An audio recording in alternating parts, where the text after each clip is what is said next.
স্বামী হলো বিবির পোশাক, বিবি হলো স্বামীর পোশাক।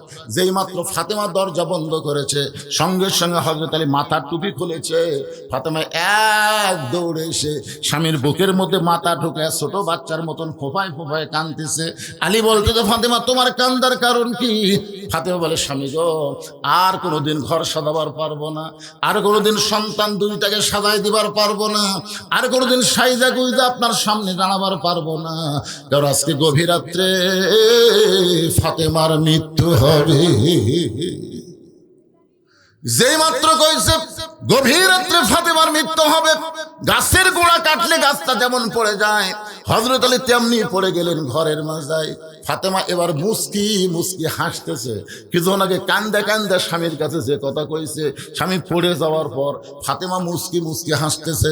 মুস্কি মুস্কি হেসে ওই স্বামীর মাথাটা উরাতের উপরে নিয়ে কপালে একটা চুমা দিয়ে বলে স্বামী গো, এতদিন আমি জানতাম আপনি পৃথিবীর সবচাইতে বড় জ্ঞানী, আপনি পৃথিবীর সবচাইতে বড় বীর। এজিদের চামচা বলেছে হোসাইন তোমার বাবা হলো বিশ্ব আলেম, তোমার বাবা শুধু বিশ্ব আলেম না।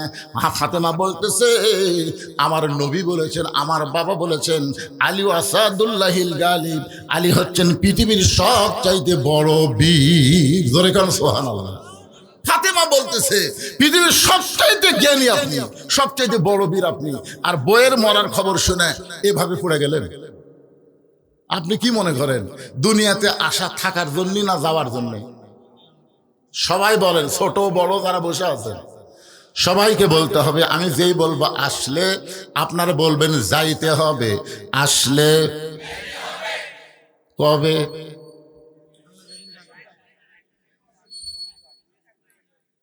কিন্তু আল্লাহ শর্ত দিছে, মরার আগে মুসলমান হওয়া লাগবে বাজান। যখন তখন গেলে হবে না, মুসলমান হয়ে মরতে হবে। ফাতেমা বলে স্বামী এমন করে আপনি কাঁদবেন না, কারণ আসলে যাইতে হবে। ওগো স্বামী, আমি চলে যাওয়ার পর আমার 3টা চাওয়া আপনাকে পুরা করা লাগবে। আমি চলে যাওয়ার পর আমার 3টা চাওয়া পুরা করা লাগবে। হযরত আলী ছোট বাচ্চার মতন কান্দে বলে ফাতেমা রে, দুনিয়ার জীবনে অত্যন্ত গরিব ছিলাম বলে তোমার একটা চাহিদাও আমি পুরা করবার পারিনি। আপনারা বলেন তো, হযরত আলী দুনিয়াতে ধনী ছিল না গরিব ছিল? কেমন গরিব! আলীর জীবনী পড়ে দেখেন এত গরিব ছিল। ফাতেমা হযরত আলীর বউ হওয়ার পরে জাঁতা ঘুরাইতে ঘুরাইতে হাতের মধ্যে ফসকা পড়ে ওই হাতের চামড়া উঠে রক্ত পর্যন্ত বের হয়েছে। এত অভাবী ছিল হযরত আলী। সে আলী কান্দের বলে ফাতেমা, দুনিয়ার জীবনে কিছুই দিবার পারলাম না, মরার পরে তুমি কি চাইবা ফাতেমা? ফাতেমা বলে স্বামী গো, আমার 3টা চাওয়া। 1 নম্বর চাওয়া হলো রাতের অন্ধকারে আমার মৃত্যু হবে, এই রাতের অন্ধকারেই আমাকে দাফন করা লাগবে। কারণ আমি পর্দাকে এত ভালোবাসি, সবসময় আল্লাহর কাছে দোয়া করেছি, আল্লাহ ফাতেমার মৃত্যুটা যেন গভীর রাতে হয়। আল্লাহ তাআলা আমার দোয়া কবুল করেছে। আমার রাতের অন্ধকারে পর্দায় মৃত্যু হবে, কিন্তু আমি মরে যাওয়ার পর এই 3টা চাওয়া আপনাকে পুরা করা লাগবে। রাতের অন্ধকারে আমাকে দাফন করবেন, দিনের আলোতে যদি কবর দেন তাহলে আমার পর্দার খেলাফ হয়ে যাবে। ওগো স্বামী, আমার 2 নম্বর চাওয়া হলো আমার কোন জানাজার ব্যবস্থা করবেন। মেয়ে মানুষের জানাজা এখানে মাইকিং করে করার কোনো দরকার নেই। ফাতেমা বলতেছে যিনি নারীদের নেত্রী হবেন জান্নাতে, তিনি বলতেছেন আমার জানাজার কোনো ব্যবস্থার দরকার নাই। আলী বলতেছেন ফাতেমা তুমি নবীর কলিজার টুকরা, তোমার মৃত্যুর খবর শুনলে হাজার হাজার মানুষ তোমার জানাজায় দোয়া করবে, তুমি কি এই দোয়া চাও না? ফাতেমা বলতে স্বামী গো, লক্ষ লক্ষ মানুষ যদি দোয়া করে ফাতেমা ভালো, আর আপনি যদি বলেন আমার ফাতেমা ভালো না, ওই লক্ষ মানুষের দোয়া দেয়া ফাতেমার 1 তিল পরিমাণ লাভ হবে না। আর দুনিয়ার তামাম মানুষ যদি বলে ফাতেমা খারাপ, আর আপনি যদি বলেন ফাতেমা ভালো, এই স্বামীর সার্টিফিকেটে আল্লাহ ফাতেমার জন্য 8টা জান্নাতের দরজা খুলে দিল।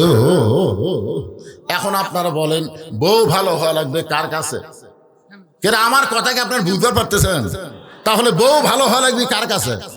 আর হামাকের গুলা লব উল্টা কি কয়, এরকম লব উল্টা তুমি খালি তুমি আমাকে দেখতে পারো না, খালি তুমি। গোটা পাড়া খুঁজে দেখো আমার বিরুদ্ধে কেউ নাই। এই মায়েরা যারা পর্দার অন্তরে বসে আছেন, গোটা পাড়ার লোক আপনাকে ভালো বললে হবে না, আপনার স্বামী আপনাকে ভালো বলা লাগবে। জোরে কোন কথা ঠিক কিনা? আজ পর্যন্ত কোনোদিন শুনছেন যে মেয়ে মানুষের লাশ সামনে থেকে কেউ বলেছে এই মেয়েটা কেমন ছিল? কেউ বলছে? কেন বলে না? ভাই কি গল্প আপনার, কেউ কিছু বলবি নাকি? আপনাকে গল্পই করা যাবে না তো, এমন একটা মুহূর্ত আসতেছে কিছুক্ষণ পরে।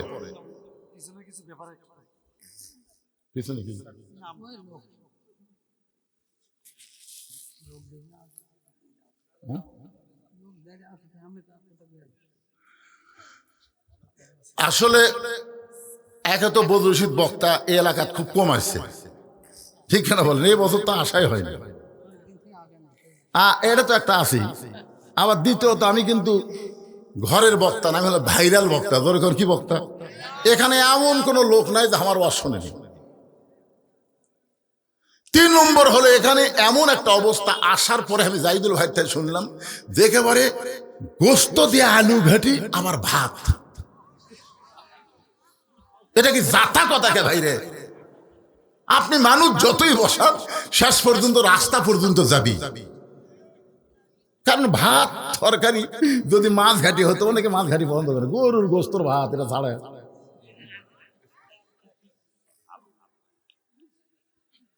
আরো লোক বলে পারল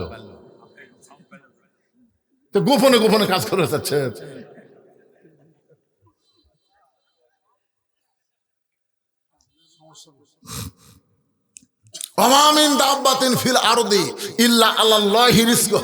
পৃথিবীতে এমন কোন বিচরণশীল প্রাণী নাই যার রেজেকের ব্যবস্থা আল্লাহ করে নাই।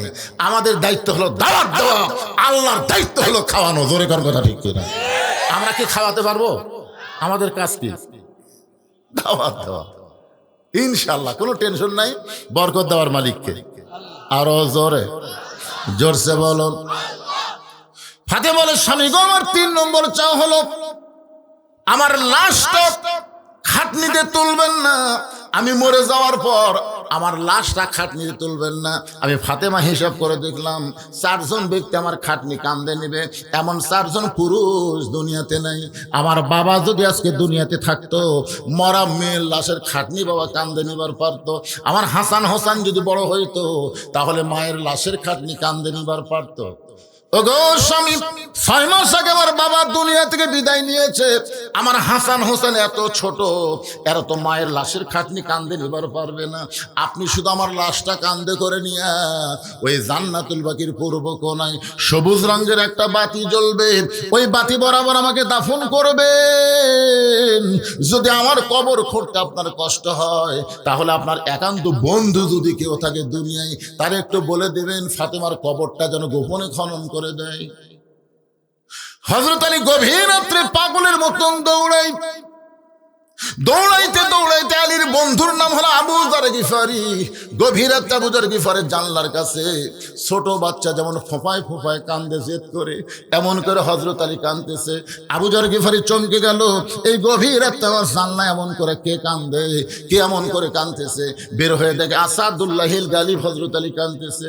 আবু যর গিফার বলে, আলী ভাই, জীবনে বহু যুদ্ধ তোমার সঙ্গে করলাম, কোন যুদ্ধে তোমাকে পরাজিত হয়ে কাঁদতে দেখি নাই, কিন্তু আজকে তোমার জীবনে এমন কি যুদ্ধ শুরু হয়েছে যে এই যুদ্ধ আমার জানলা এমন করে কাঁদতেছো? আলী বলতেছে, আবু যর, ওই জান্নাতুল বাকির পূর্ব কোণায় একটা কবর কর। আবু যর বলতেছে, আলী রে, এখন পর্যন্ত দুনিয়ার কেউ মৃত্যুবরণ করে নাই, তাহলে কবর কেন খনন করতে হবে? আলী, দিনের বেলা কি কবর খনন করা যাবে না? এই রাতের বেলা কেন কবর খনন করতে হবে? আলী বলতেছে, আবু যর, একজন পর্দা নিশি এই গভীর রাত্রে দুনিয়া থেকে বিদায় নেবে, তার ওয়াজ শর্ত হলো এই রাতের বেলায় তাকে দাফন করা লাগবে। যা যা কবর কর। আবু যর গিফার বলে, আলী ভাই, সেই পদ্মানিশি কে গো? তার নাম কি তোমার মুখস্থ নাই? আলী বলতেছে, আমার হাসান হোসাইন আজকে গভীর রাত্রে মা হারাবে। আবু যর গিফারি বলতেছেন, 6 মাস আগে নবী দুনিয়া থেকে বিদায় নেওয়ার পরে তোমার 2টা সন্তানের চোখের পানি এখন পর্যন্ত শুকাই নাই। যত সাহাবী পায় প্রত্যেকটা সাহাবীর সামনে জিজ্ঞাসা করে, আমার নানা কোথায় গেল? আমার নানাকে আমরা 2টা ভাই খুঁজে পাই না। 6টা মাস হলে হাসান হোসেন নানার জন্য কান্দে।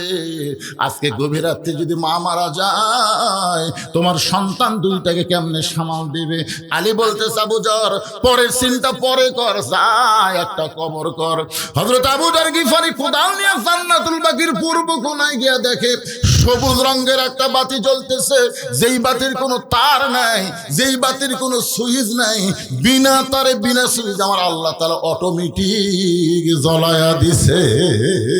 লিল্লাহে তাকবীর।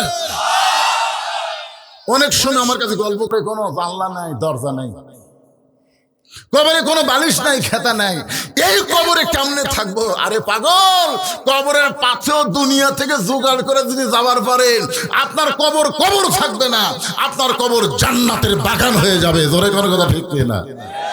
এই জন্যই তো কবি তার গজলের মধ্যে বলতেছেন, কিন্তু যেদিন ডাক পড়িবে কবর মাঝে যাইতে, জোগাড় কিছু করছো বন্ধু তার মাঝে বিছাইতে।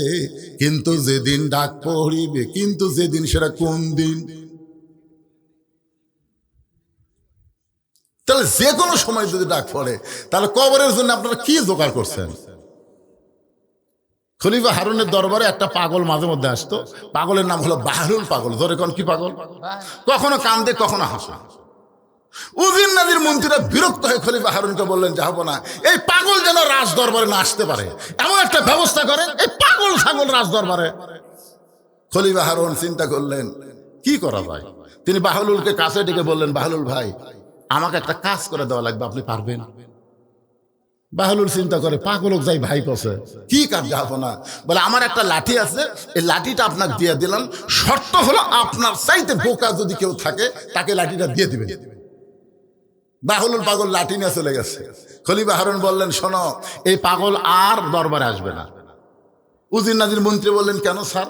বলে, এই জন্য আসবে না, ওর সাথে বোকা মানুষও খুঁজে পাবি না, লাঠি দাও, কামও শেষ হয়ে। আর কাম না শেষ হয়ে আসে।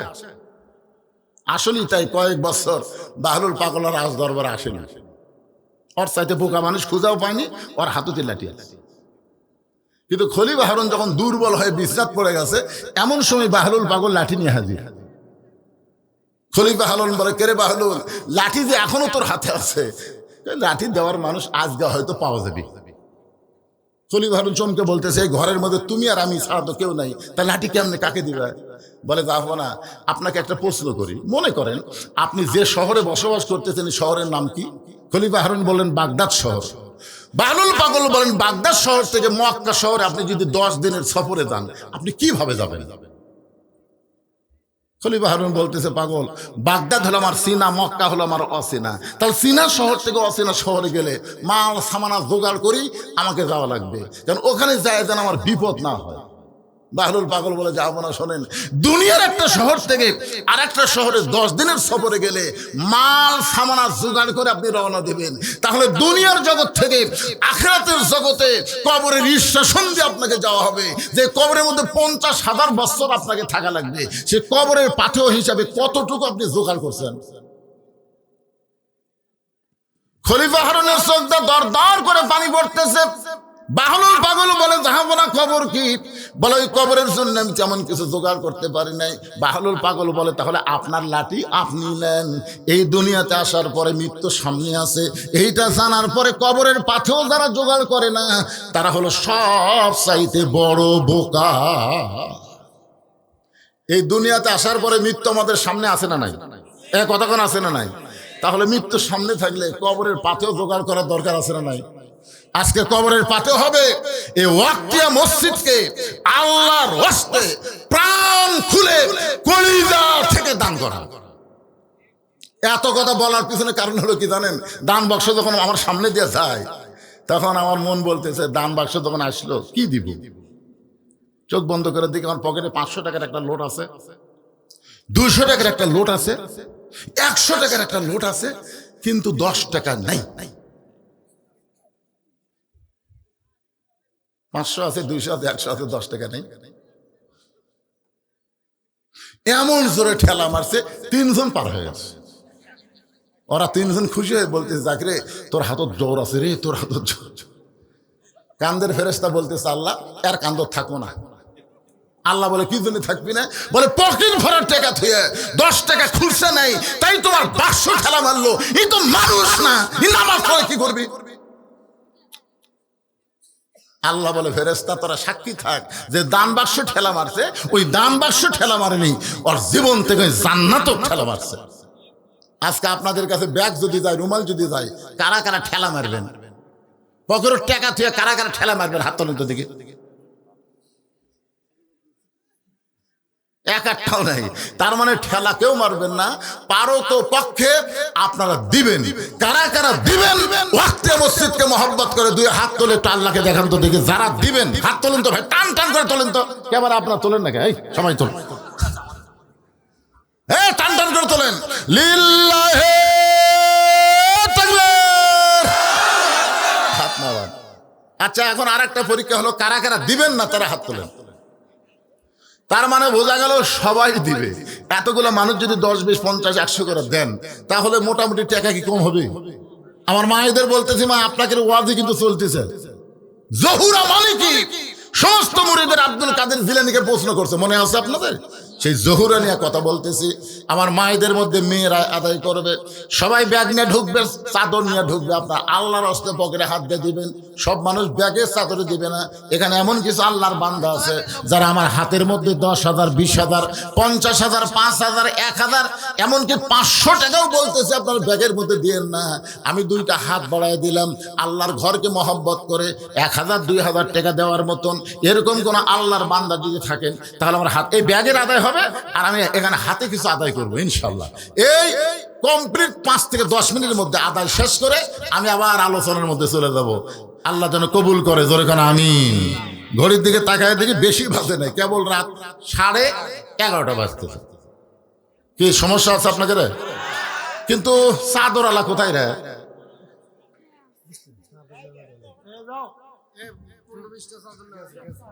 গেছে? ব্যাগে দিচ্ছেন, মাশাআল্লাহ। আপনাদের মধ্যে এমন কোন আল্লাহর পাগল আছে যে কবরের পাথর জোগাড় করার জন্য এই মসজিদে 1,000 টাকা দান করবেন? 1,000 ব্যাগের মধ্যে তো আপনি দিবার পারবেন না। দান বাক্সে 10 টাকা নাই দেখে ঠেলা মারছে। 500, 200, 100 দান বাক্স পড়ে? আপনার মসজিদে দান বাক্স খুলে দেখেন তো, ওর মধ্যে 100, 500 টাকার লোক থাকে? কি জন্য থাকে না? ওর টাকা কি পকেট নাই? আল্লাহ বলেছে, লান তানালুল বিররা হাত্তা তুনফিকু মিম্মা তুহিব্বুন। তুমি যেইটাকে সবচেয়ে বেশি মহব্বত করো ওইটা আমি আল্লাহকে দাও। আমি আল্লাহ নিব না রে পাগল, তোমার জন্য জান্নাতের ব্যাংকে অ্যাকাউন্ট করে দেব। যাদের বাপ মা কবরে গেছে, বাপ মার মহব্বতে এই আল্লাহর ঘর অক্তিয়া মসজিদে 1,000 টাকা দেওয়ার লোক নাই আপনাদের মধ্যে? যে লোকটা প্রথম উঠবে আর দেখা দেখি যত মানুষ দান করবে, ও দানের একটা অংশের সব পাবে। এই জন্য প্রথম ওটাটা খুব বাপের বেটার কাম। ওঠেন, 1,000 টাকা নিয়ে ওঠেন, আল্লাহর একজন বান্দা। এখানে যেগুলো অতিথি আছেন, যদি পোস্টার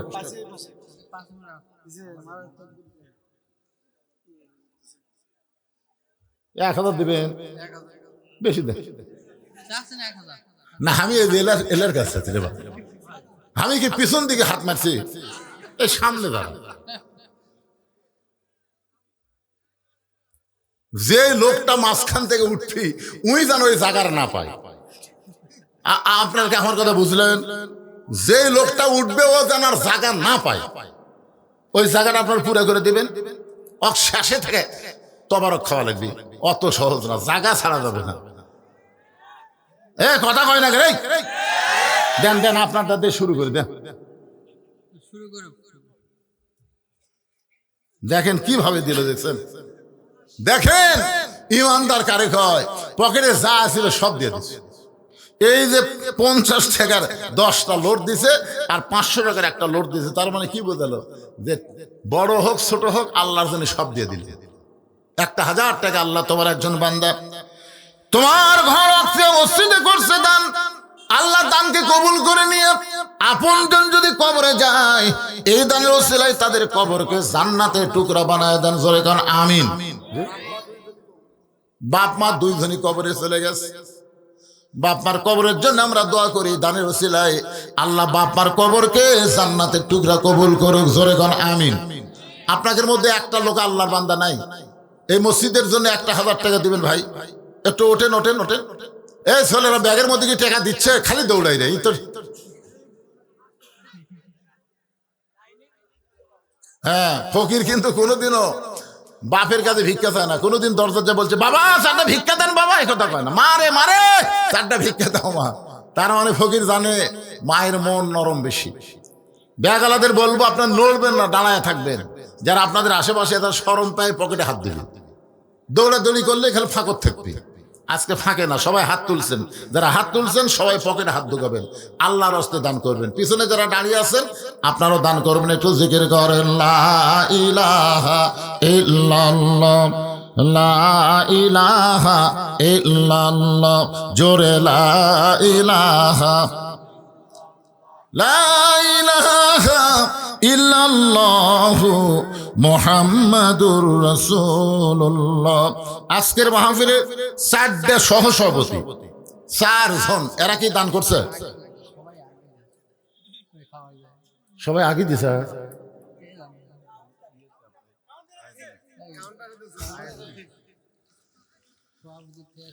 সব সভাপতির থেকে সবাই সবাই দিছে।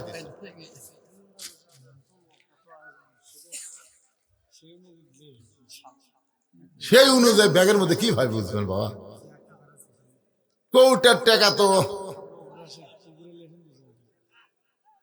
এত বলতেছি, এত সুন্দর বাহলুল পাগলের ঘটনা বললাম। বাদশাহ হারুন রশিদকে কি বললেন? যে আপনার সাথে বোকা কেউ নাই, যে কোনো সময় মৃত্যু হবে এটা জানার পরও, বিশ্বাস করার পরেও কবরের পাথেও যারা জোগাড় করে না এরাই তো বোকা। আপনাদের মধ্যে 1,000 টাকা চাইলাম, এতগুলো মানুষ কুটি দিল।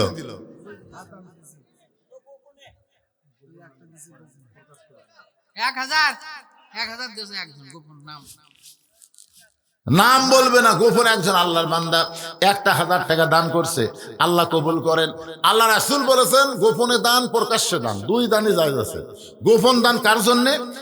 কোন সম্ভ্রান্ত বংশের মানুষ গরিব হয়ে গেছে, খুবই সম্ভ্রান্ত ব্যক্তি গরিব হয়ে গেছে, সে মানুষের কাছে ভিক্ষা চাইতে পারে না, তখন তাকে গোপনে গোপনে দান করবেন, তার সম্মানের যেন ক্ষতি না হয়।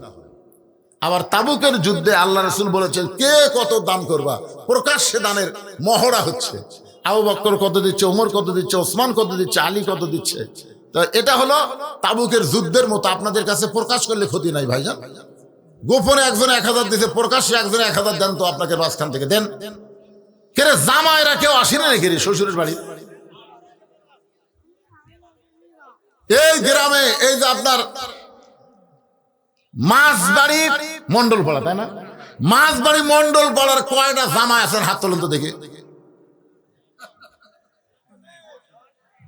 একটা জামাই নাই, কি বিপদ রে। জামাইরাও দিছে,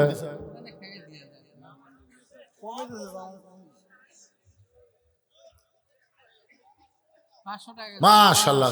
কুড়ি দিচ্ছে, ব্যাগত দিচ্ছে, মাশাআল্লাহ। দাও, আল্লাহর একজন বান্দা 500 টাকা দান করছে, আল্লাহ কবুল করুক। জোরে কোন আমিন, জোরে বল আল্লাহুম্মা আমিন। আমি আজকের এই মাহফিল কমিটিকে একটা অনুরোধ করব। সে অনুরোধটা হলো, আপনারা যে লাইটিং ফাইটিং করছেন এত করা লাগে না, এত করা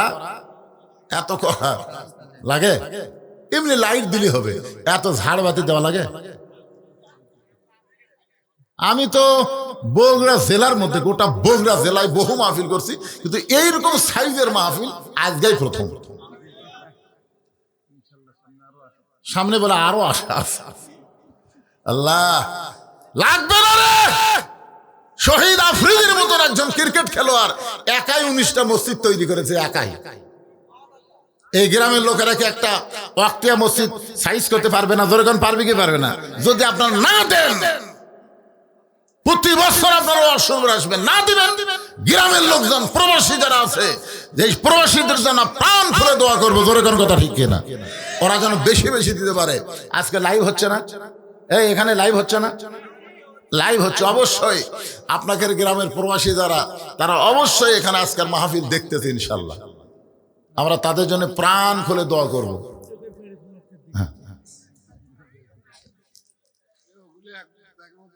এই যেগুলো টাকা আদায় হয়েছে মায়েদের মধ্যে যারা করতেছে, এগুলো তো বিশ্বস্ত লোক লাগবে। হ্যাঁ, মায়েদের টাকা। এই মায়েরা, আমি শুনছি আপনারা কি টাকা দেন না? আজকে আপনাদের টাকা আলাদা গণনা হবে, দেখা যাক পুরুষেরা ফার্স্ট হয় না নারীরা ফার্স্ট হয়। বাংলাদেশের মেয়েরাই কিন্তু আমাকে উপরে আছে অনেক বছর ধরে, কথা কন না কেন ভাই? মেয়েরাই উপরে নাই?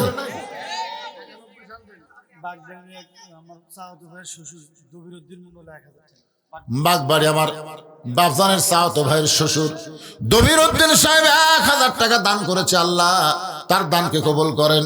যে নিয়তে দান করছে আল্লাহ নেক নিয়ত নেকাশেক আল্লাহ আপনি কবুল করেন। জোরে বলে আমিন।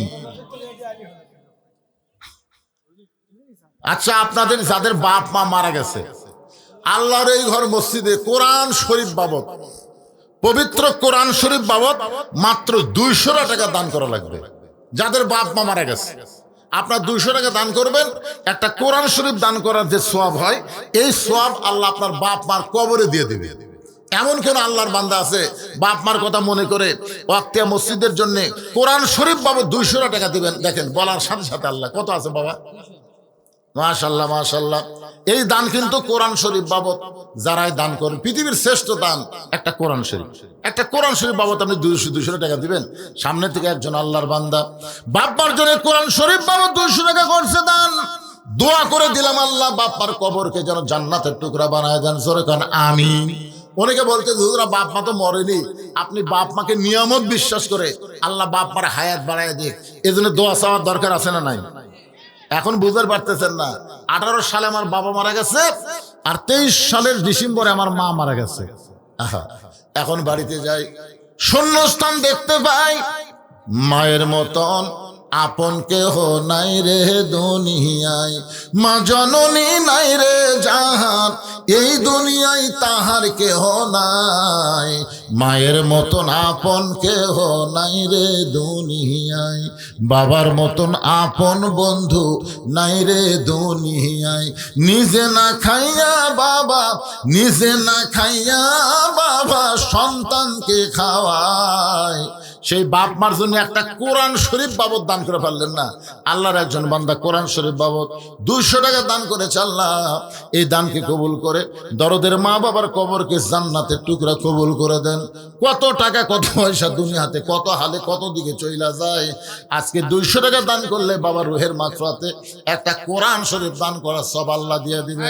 আর একজন আল্লাহর বান্দা 200 টাকা দান করছে, কোরআন শরীফ বাবদ আল্লাহ কবুল করেন। আর একজন আল্লাহর বান্দা, এটা তো 500 রে বাবা, 500 দিলে মাশাআল্লাহ। আমি চাইছিলাম 200, 500 টাকা করছে দান। আল্লাহ বাপ্পার খবরকে জান্নাতের টুকরা বানায় দেন। এক ছোট মানুষ দাদার জন্য, হ্যাঁ দাদা দাদি নানা নানি তাদের কত আদর পাইছেন আপনি। আজকে তারা অন্ধকার কবরে কিভাবে আছে জানি না, তাদের কবরকে জান্নাতের টুকরা বানানোর জন্য 200 টাকা দিবেন। একটা কোরআন দানের সওয়াব আল্লাহ। এক নামাজে আসরের নামাজ পড়ে জমির ধান দেখতে গেছে, যায় দেখে উপর জমির পানি আছে, নিচে ওর জমির পানি নাই। নিচে ওর জমির পানি নাই, উপরে খালি পানি চলমল করতেছে। ওই তখন চারিদিকে তাকাইছে এভাবে, উপর দিকে না তাকে খালি চারিদিকে তাকা দেখে কেউ নাই। আস্তে করে বসে বিসমিল্লাহ কয়ে আল কাটছে। কি কয়ে আল কাটছে? মনে করছে বিসমিল্লাহ কলি তো। বিসমিল্লাহ কয়ে আল কাটছে। আল কাটার পরে ওই পানি দিয়ে হাত ধোছে। পানি দিয়ে হাত ধুয়ে আবার দাঁড়ায় চারিদিকে তাকায় বলতেছে আলহামদুলিল্লাহ, কেউ দেখেনি। আপনার বলেন তো, লোকটার নামাজ আছে কিন্তু অদৃশ্যের প্রতি বিশ্বাস নাই। অদৃশ্যের প্রতি যদি বিশ্বাস থাকতো তাহলে সে বিশ্বাস করতো কেউ না দেখলো আমার আল্লাহ দেখতেছে। জোরে কথা ঠিক কিনা? আজকে আমাদের ছেলেরা রাত 12টার পরে যখন ফেসবুক চলাইতে চলাইতে মিন শারিল ওয়াসওয়াসিল খান্নাস, ভিতরে শয়তান বলতেছে এখন তো চেতন কেউ নাই, তোর বাপ ঘুমাছে, মা ঘুমাছে, দরজা জানলা বন্ধ করে দেখ। তখন দরজা জানলা বন্ধ করে ওই এখন ইউটিউবে গিয়া 12 মিনিট যায় অশ্লীল ভিডিও দেখতেছে, অশ্লীল ভিডিও দেখতেছে। ও যদি অদৃশ্যকে বিশ্বাস করতো তাহলে ওর 2 কান্দের ফেরেশতা কি ঘুম পাড়তিছে? এখন ঘুম পাড়তিছে? তোমার 2 কান্দে 2 মুহুরি লিখিতেছেন ডায়েরি। তুমি কি করতেছো, কি বলতেছো, সব তোমার লিপিবদ্ধ হয়ে যাচ্ছে। এই জন্যে মুত্তাকির 1 নম্বর বৈশিষ্ট্য হলো অদৃশ্যের প্রতি বিশ্বাস স্থাপন করা।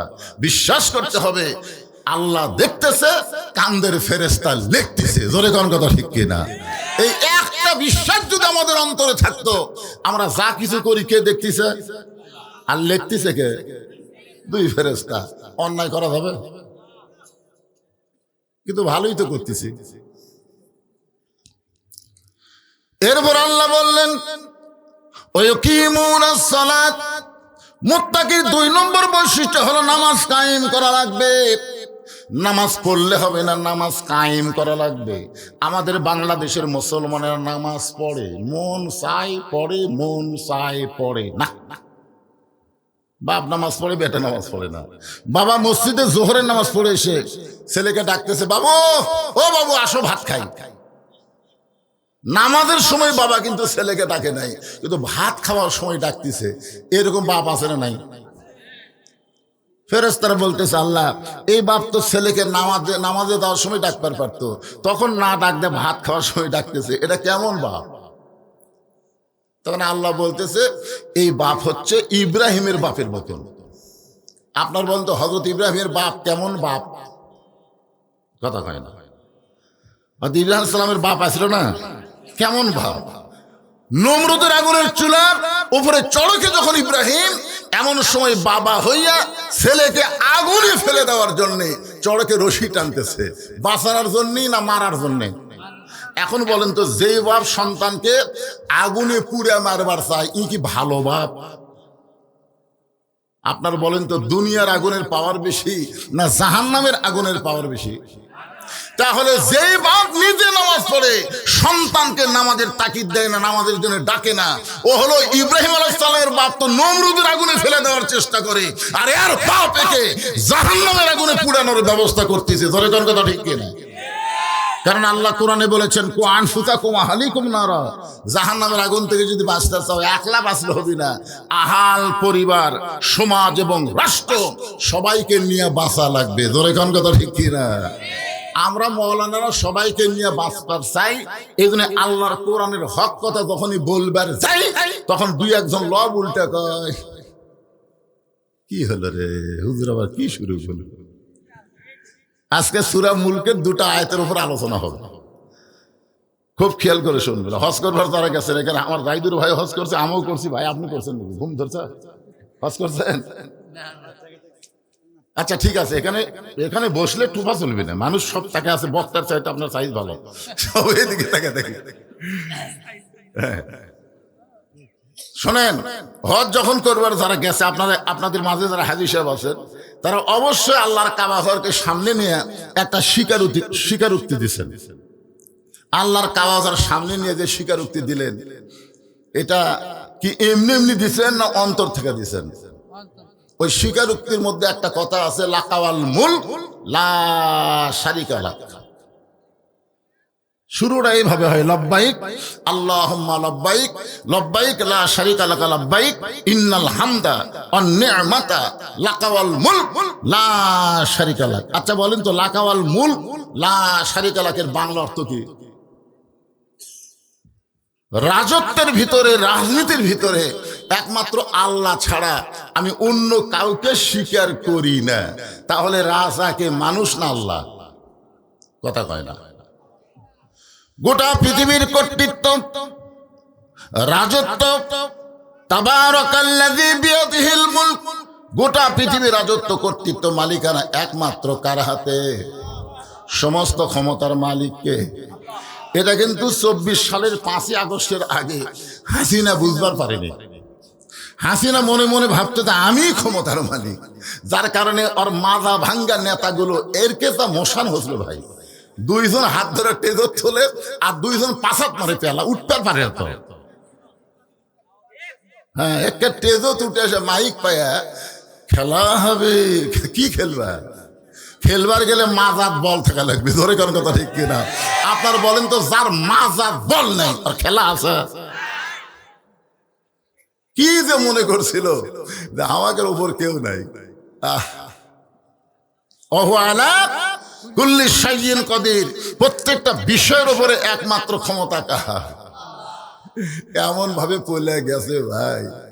এখন আবার বিদেশের থেকে মাঝে মধ্যে উস্কানি দেয়, মাঝে মধ্যে কি দেয়?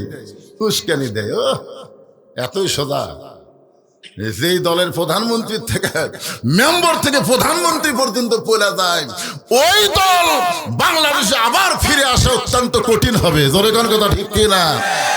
তাই বলি আবল তাবল কথা না বলে ওই দলের যারা সমর্থন ছিলেন আপনারা তৌবা করেন। খামাখা ওই দল করে কি হবে ভাই? আল্লাহ তৌবার একটা সুযোগ দিছে কি দেয়নি? দলেখান দিছে কি দেয়নি? আপনার তৌবা করে ফেরত আসেন।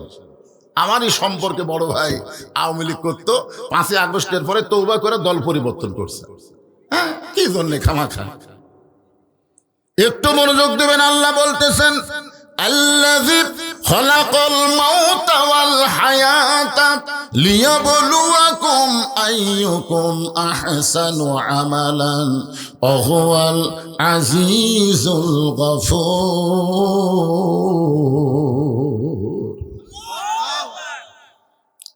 কইলে সবাই কম, 2-1 কইলে হবে। এখানে আল্লাহ কি বলতেছেন? মৃত্যু এবং হায়াত। আমরা কি মরব? মরবেন?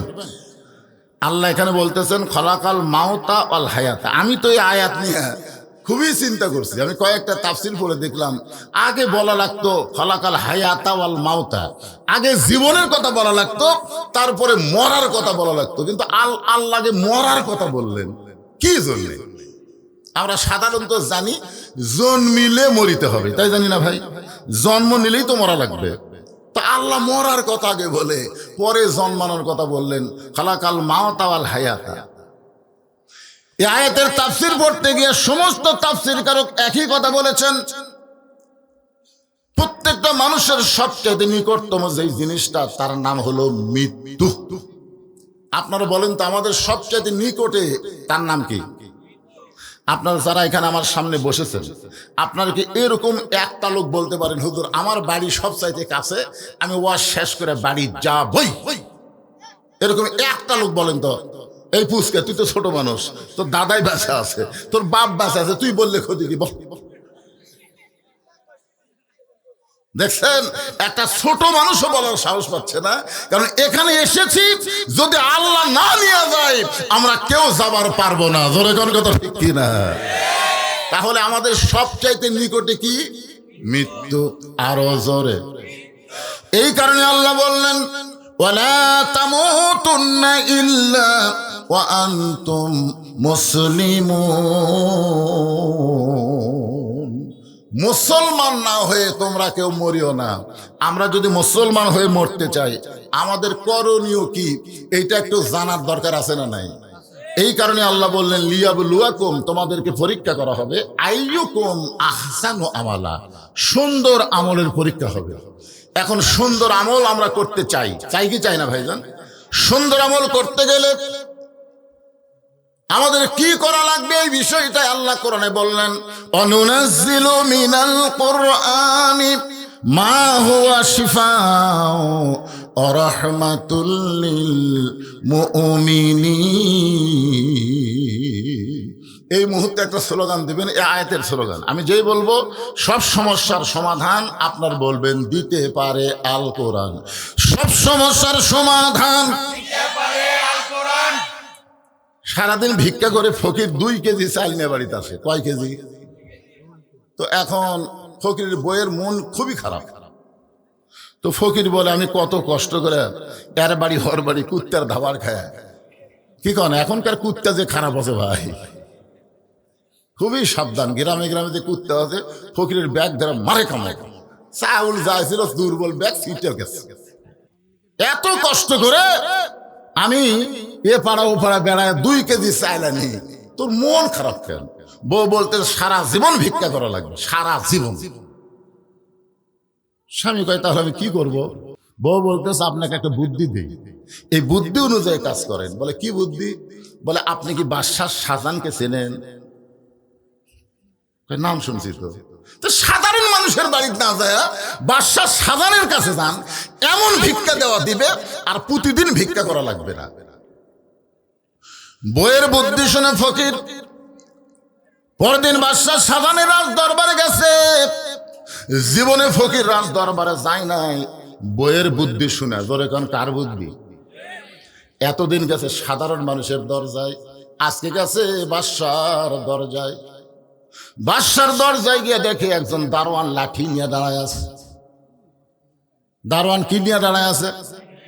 লাঠি নিয়ে। ফকির চিন্তা করে এত দরজায় ভিক্ষা করলাম, এরকম লাঠিওয়ালা মানুষ তো দেখিনি রে। কে রে পাগলা, তুই যে দরজা ভিক্ষা করছিস ওটা কি বাদশার দরজা? ফকির চিন্তা করতেছে কি করি, বউ তো বুদ্ধি দিছে, এখন যাওয়াই লাগবে। এই মনে করে ফকির যখন সামনে পা বাড়াইছে, দারোয়ান লাঠি ধরে আরে এক ধাপ। ফকির চিন্তা করতেছে এ ভাঙ্গাচোরা শরীর নিয়ে এর সাথে আর পারবো না, কারণ দারোয়ান কিন্তু দুর্বল মানুষ হয় না, দারোয়ান মোটামুটি শক্তিশালী মানুষ হওয়া লাগে। জোরে কোন কথা ঠিক কি না? ফকির চিন্তায় পড়ে গেলেন কি করব। এমন সময় ফকিরের মাথায় বুদ্ধি দেওয়ার মালিককে, উদউ ইলা সাবিলি রাব্বিকা বিল হিকমা মাউইজাতিল হাসানা। আল্লাহু আকবার।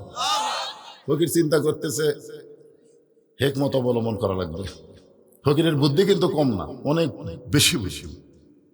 একটা ফকির যদি দেখে এক জায়গায় খাবার অনুষ্ঠান হচ্ছে, ওই কিন্তু দেখবেন এক আধ ঘন্টার মধ্যে 100 ফকির জানাবে ভাই অমুক জায়গায় কাম হচ্ছে, এর মধ্যে একটা মিল আছে। ফকির চিন্তায় পড়ে গেল আমার ভাঙ্গাচোরা শরীর নিয়ে ওই দারোয়ানের সঙ্গে পারবো না। এখন হিকমতের মার হলো এক দৌড়ে গিয়া দারোয়ানের দুইটা পা খপ করে ধরছে। যে দারোয়ানের হাতে লাঠি আছে, ফকির দারোয়ানের কি ধরছে? লাঠি ধরছে না পাও ধরছে?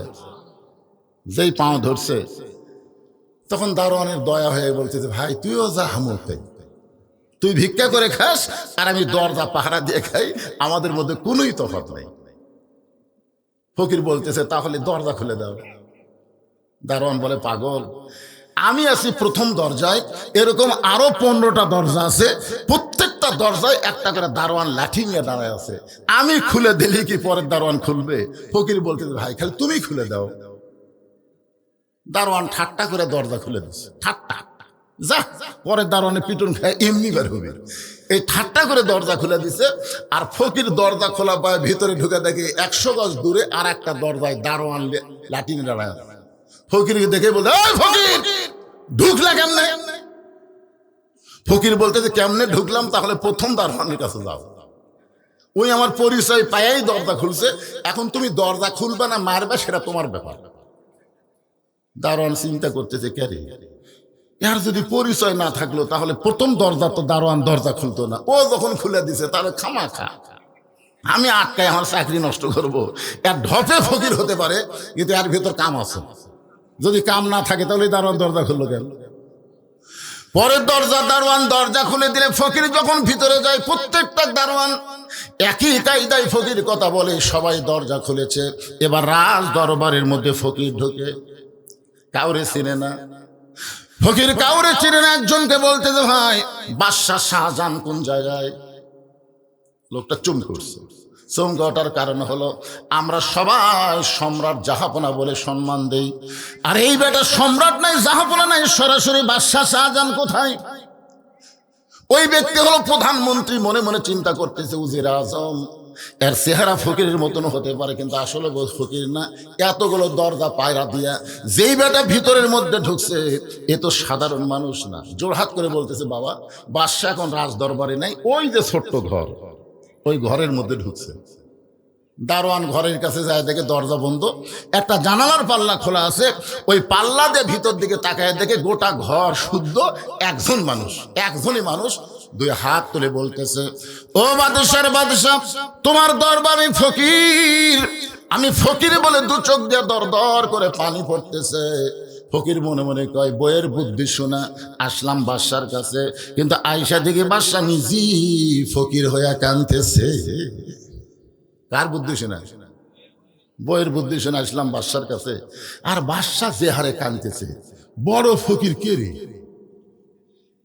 আমি বড় ফকির না ভিতরে যারা কান দিচ্ছে এটাই বড় ফকির? আমি তো কোনোদিন কান্দি না, আমি তো ভিক্ষা করার জন্য কোনোদিন ফকির ফকির বলে কান্দি না, কিন্তু এই বেটা যে হারে কাঁদতেছে। তাহলে বাদশাহ শাহজাহান ফকির হইয়া যার কাছে কান্দে, আমি ফকির আল্লাযীনা ইউমিনুনা বিল গায়ব, অদৃশ্যকে বিশ্বাস স্থাপন করে আমি সেই বাদশার কাছে কাঁদতে চাই যে বাদশা হলেন তাবারাকাল্লাযী বিয়াদিহিল মুলক ওয়া হুয়া আলা কুল্লি শাইইন কদির। আপনার বলেন তো ফকির ভিতরে ঢুকে ইমান বাড়িছে না কমিছে? এই কথা কন না কেন?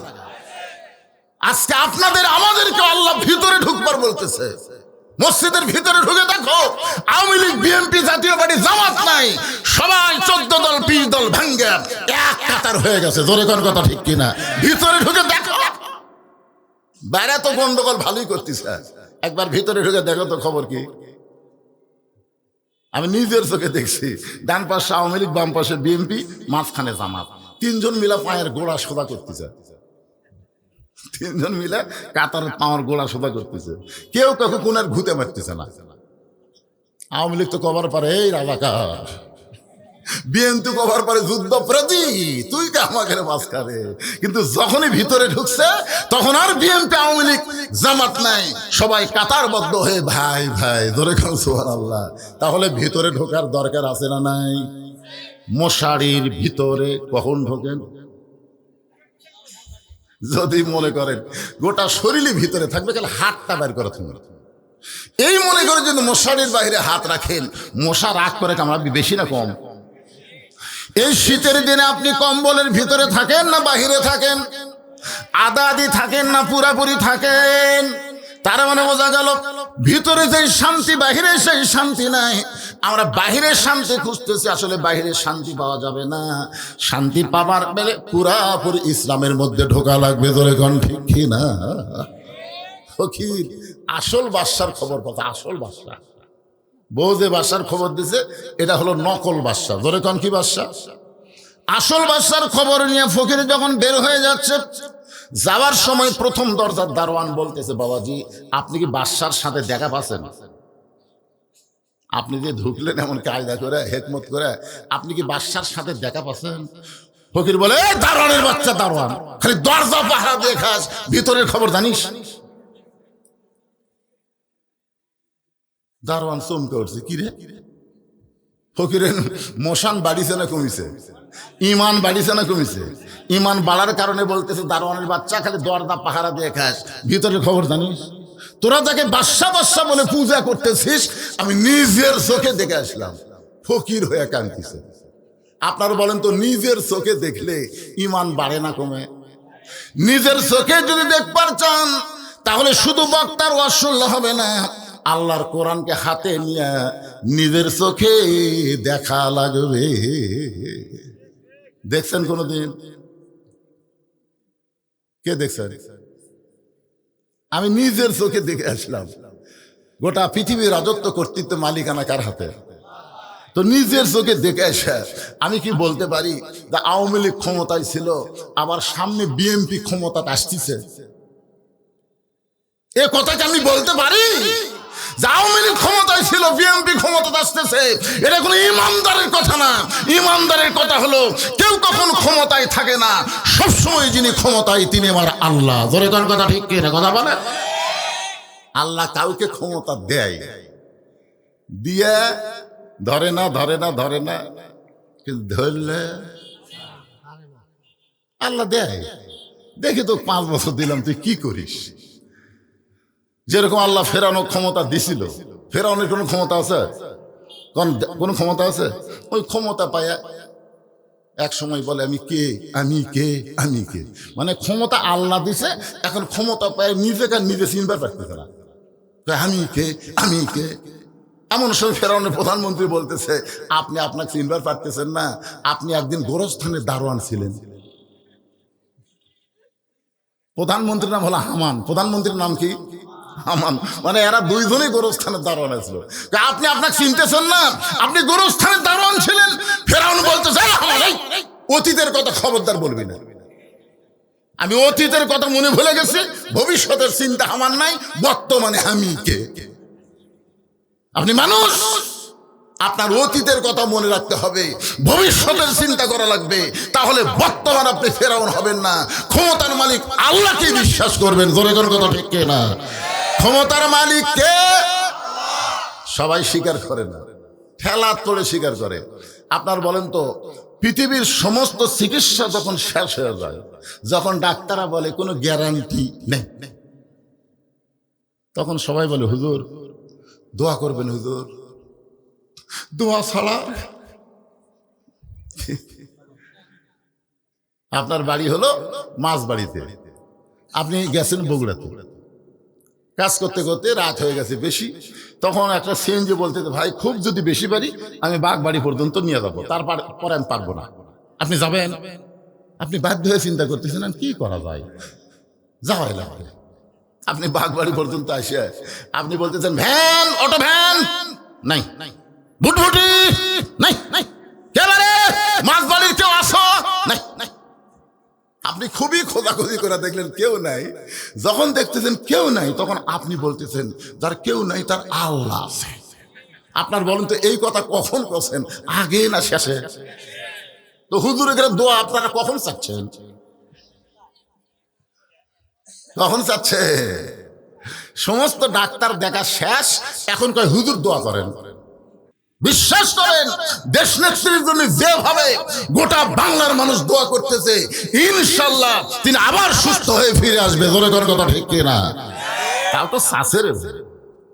এখন চারিদিকে তাকে দেখে ভ্যান নাই, ভুটভুটি নাই, কোনো লোকজনও নেই। তখন বলতেছে আল্লাহ, যার কেউ নাই তার আল্লাহ আছে। ওই এখন পায়ে হাঁটা মাছবাড়ির দিকে রওনা দিচ্ছে। রাত তো অনেক হয়ে গেছে, 11টা-12টা বাজে গেছে। একটু সরসরি শব্দ, অক্তে জোরে জিকির করবার কেউ কথা, কিন্তু জোরে জোরে করতেছে কেন? মানে ওই ভয়টা ওর ভিতর থেকে বের করার জন্য আল্লাহর জিকির করতেছে। জিকির করতে করতে বাড়ির দরজা দেখবার পথে, বুঝছেন? এখন বাড়ির দরজা দেখবার পায়া সকিনার মা, ওর মেয়ের নাম হলো সকিনা, বউকে ডাকতে সকিনার মা দরজা খোলো। বউ দৌড়ে এসে যেই দরজা খুলছে, বাড়ির মধ্যে পাও দিয়ে বলে বাঁচলাম রে, বাঁচলাম রে। বউকে কি হয়েছিল? যে বিপদের মধ্যে আসছিলাম। আল্লাহ কয় পাগল, তুই বিপদের মধ্যে ছিলি না, এতক্ষণ তোর সঙ্গে আমি ছিলাম, তোর সঙ্গে কেউ ছিল না, আমি আল্লাহ ছিলাম। কিন্তু যেই বাড়ি পালায় বউ পালি, আর তুই আমাকে ভুলে গেলি। বাড়ি আর বউ পায়া আর আল্লাহর কথা খেয়াল আছে? এটা কে দাঁড়ালো রে? কোনো দাঁড়ালেনি চলবে না, লাস্টে সেই খাওয়া হবে। এখন আয়াতটা মনোযোগ দিয়ে শোনেন। আল্লাহ বলতেছেন, ইয়া আইয়ুহাল ইনসান মা গাররাকা বিরাব্বিকাল কারীম। মানুষ কিসের মায়ে পড়ে, কিসের ধোকায় পড়ে তোমাদের আপন আল্লাহকে তোমরা ভুলে গেলে? প্রথম দরজার দারোয়ান এরকম হুমকি পাচ্ছে, জোরে কোন কি পাচ্ছে? হুমকি পায় ডাকতে, এই দারোয়ানের, এই খামাখা দরজা পাহারা দিয়ে লাভ নাই, ভিতর আসো। সমস্ত দারোয়ান বলতেছে কেন? বলে এমন এক মৌলবাদী ঢুকছে, আমাদেরকে ধোকা দিয়ে এক মৌলবাদী রাজ দরবারে ঢুকছে, এখন বলে বাদশা নাই, ফকির হয়ে গেছে। সমস্ত দারোয়ান একত্র হয়ে কেউ ফকিরকে কিল মারে, কেউ ঘুষি মারে। ফকির চিল্লায় বলে, যত ইমান মারিস না কেন, নিজের চোখে দেখা জিনিস মিথ্যা বলা যাবে না। নিজের চোখে যারা আল্লাহর কোরআন দেখবে, তারা দরকার হলে জীবন দিবে, ফাঁসির মঞ্চে যাবে, কিন্তু বাতিলের সঙ্গে কোনোদিন আপোষ করবে না। জোরে বলেন কথা ঠিক? ফকির নিজের চোখে দেখছে, ওর ইমান বাড়িছে না কমেছে? দারোয়ানেরা সমানে মারতেছে, ভাই মারা শেষ করে দে, মার, জীবন দিব কিন্তু ইমান দিব না। নিজের চোখে দেখছি রে, তোরা যাক বাদশা বলে পূজা করে আমাকে মারতেছিস। সে ফকির হয়ে কাঁদতেছে। ইতিমধ্যে বাদশাহ শাহজাহানের আসর নামাজ শেষ, মোনাজাত শেষ করে বার হয়ে বলতেছে, এ দারোয়ানেরা কারে মারতেছো? কি জন্য মারতেছো? বলে জাহাপনা, আমরা খালি মারতেছি, আপনি শুনলে তো মারাই ফেলবেন। বাদশাহ শাহজাহান বলে কি হয়েছে? বলে আপনি নাকি ফকির হয়ে গেছেন। এই বেটা বলতেছে আপনি নাকি আর বাদশা নাই, আপনি ফকির হয়ে গেছেন। বাদশাহ শাহজাহান দৌড়ে এসে ফকিরের টুটি চাইবা ধরে বলতেছে, এই মিয়া, তুই জানিস না আমি বাদশাহ শাহজাহান? ফকির মুচকি মুচকি হাসে আর বলে, এটাই তো জানতাম, এটাই তো এতদিন পর্যন্ত জানতাম। বাদশাহ শাহজাহান বলে, জানতাম কি রে? জানতাম হলো অতীতকাল। বলে জানি গো। ফকির কয়, না এটাই জানতাম, আপনি বাদশাহ, এটাই জানতাম। বইয়ের বুদ্ধি শুনে, বইয়ের বুদ্ধি কি কোন? বইয়ের বুদ্ধি শোনার দরকার আছে না? না এ কথা কন না কেন? মায়েরা খালি কান ফেলে আছে। মা, আজকে আপনাকে যে একটা ওয়াজ হবে, ফাটাফাটি ওয়াজ। বইয়ের বুদ্ধি শুনে আমি বাদশাহ শাহজাহানের দরবারে, কিন্তু নিজের চোখে দেখলাম আপনার মতো একজন মানুষ, আপনি আপনি কে জানি না, তবে আপনার মতোই একজন মানুষ ওই মসজিদের মধ্যে দুই হাত তুলে কাঁদতেছেন আর বলতেছেন, ও বাদশাহ আর বাদশাহ, আমি ফকির, আমি ফকির। বাদশাহ শাহজাহানের দুইটা হাত থর থর করে কাঁপতেছে। দারোয়ানগুলো বলে, জাহামনা ফকির কি কইল? এইটা শোনার পর আপনার হাত কেন কাঁপতেছে? বাদশাহ শাহজাহান বলে, ফকির যা বলেছে সত্য বলেছে। তাহলে আসল বাদশাহ কে? আরো জোরে, জোরসে বলুন। এরপরে আর কোন সন্দেহ আছে? অহু আলা কুল্লি শাইইন কদির, সমস্ত ক্ষমতার মালিক কে? যদি আপনি না কন আল্লাহর ক্ষমতা কমবি, তাহলে জবান খুলে জোরে বলেন, সমস্ত বিষয়ের উপর একমাত্র ক্ষমতা কার? এরপর আল্লাহ বললেন, খলাকাল মাউতা ওয়াল হায়াতা, মৃত্যু এবং হায়াতকে আমি আল্লাহ সৃষ্টি করেছি লিয়াবলুয়াকুম, তোমাদেরকে পরীক্ষা করার জন্য। আমাদের সকলের সামনে পরীক্ষা আছে না নাই? কিসের পরীক্ষা? আইয়ুকুম আহসানু আমালা, তোমাদের পরীক্ষার বিষয়টা হলো সুন্দর আমল।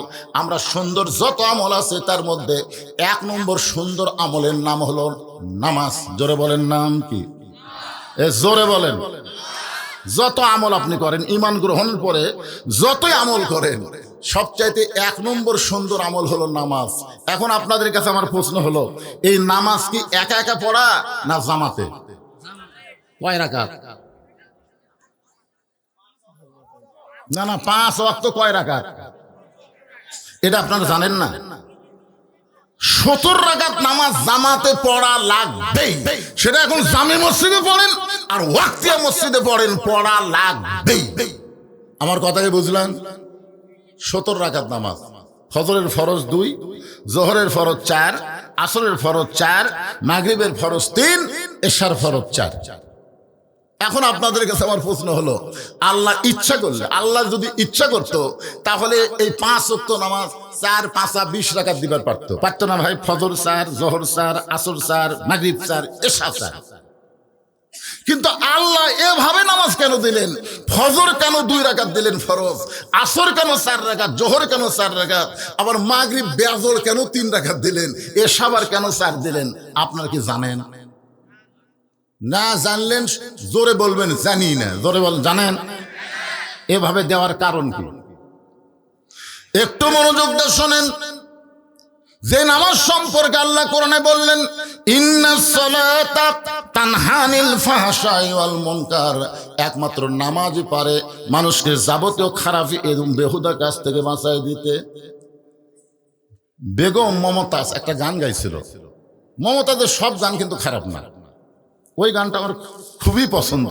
আমি কি গাবো? হাদিসে আছে বিস্তারিত, হুজুরি কলব ব্যতীত করছেন কালো নামাজ তোর হবে না। তবে কেন গাও জুয়ারি, মানুষকে দেখাও নামাজ পড়ি। তবে কেন গাও জুয়ারি, মানুষকে দেখাও নামাজ পড়ি। ও তোমার সিদ্ধ বীজে সুফসল ফলবে না। আজও কেন আল্লাহর নামাজ ধরতে পারলা না? আল্লাহ কয় নামাজের জোরে ফায়েশাকা যাবে দূরে, পাক কোরআনে রয়েছে ঘোষণা। এখন আকাম কুকাম নামাজ রোজা একসাথে বান্ধিয়া বোঝা, জাহান্নামে দিয়াছ রওয়ানা। আজও কেন আল্লাহর নামাজ ধরতে পারলা না? আপনার বলেন তো, নামাজ শুধু পড়লে হবে না, নামাজকে ধরা লাগবে। ধরে কোন নামাজকে কি করা লাগবে? এই নামাজ সম্পর্কে রাসূল বলেছেন, লা সালাতা লা ঈমান, যার নামাজ নাই তার কোনো ঈমান নাই। লা সালাতা লা দীন, যার নামাজ নাই তার কোনো ধর্ম নাই।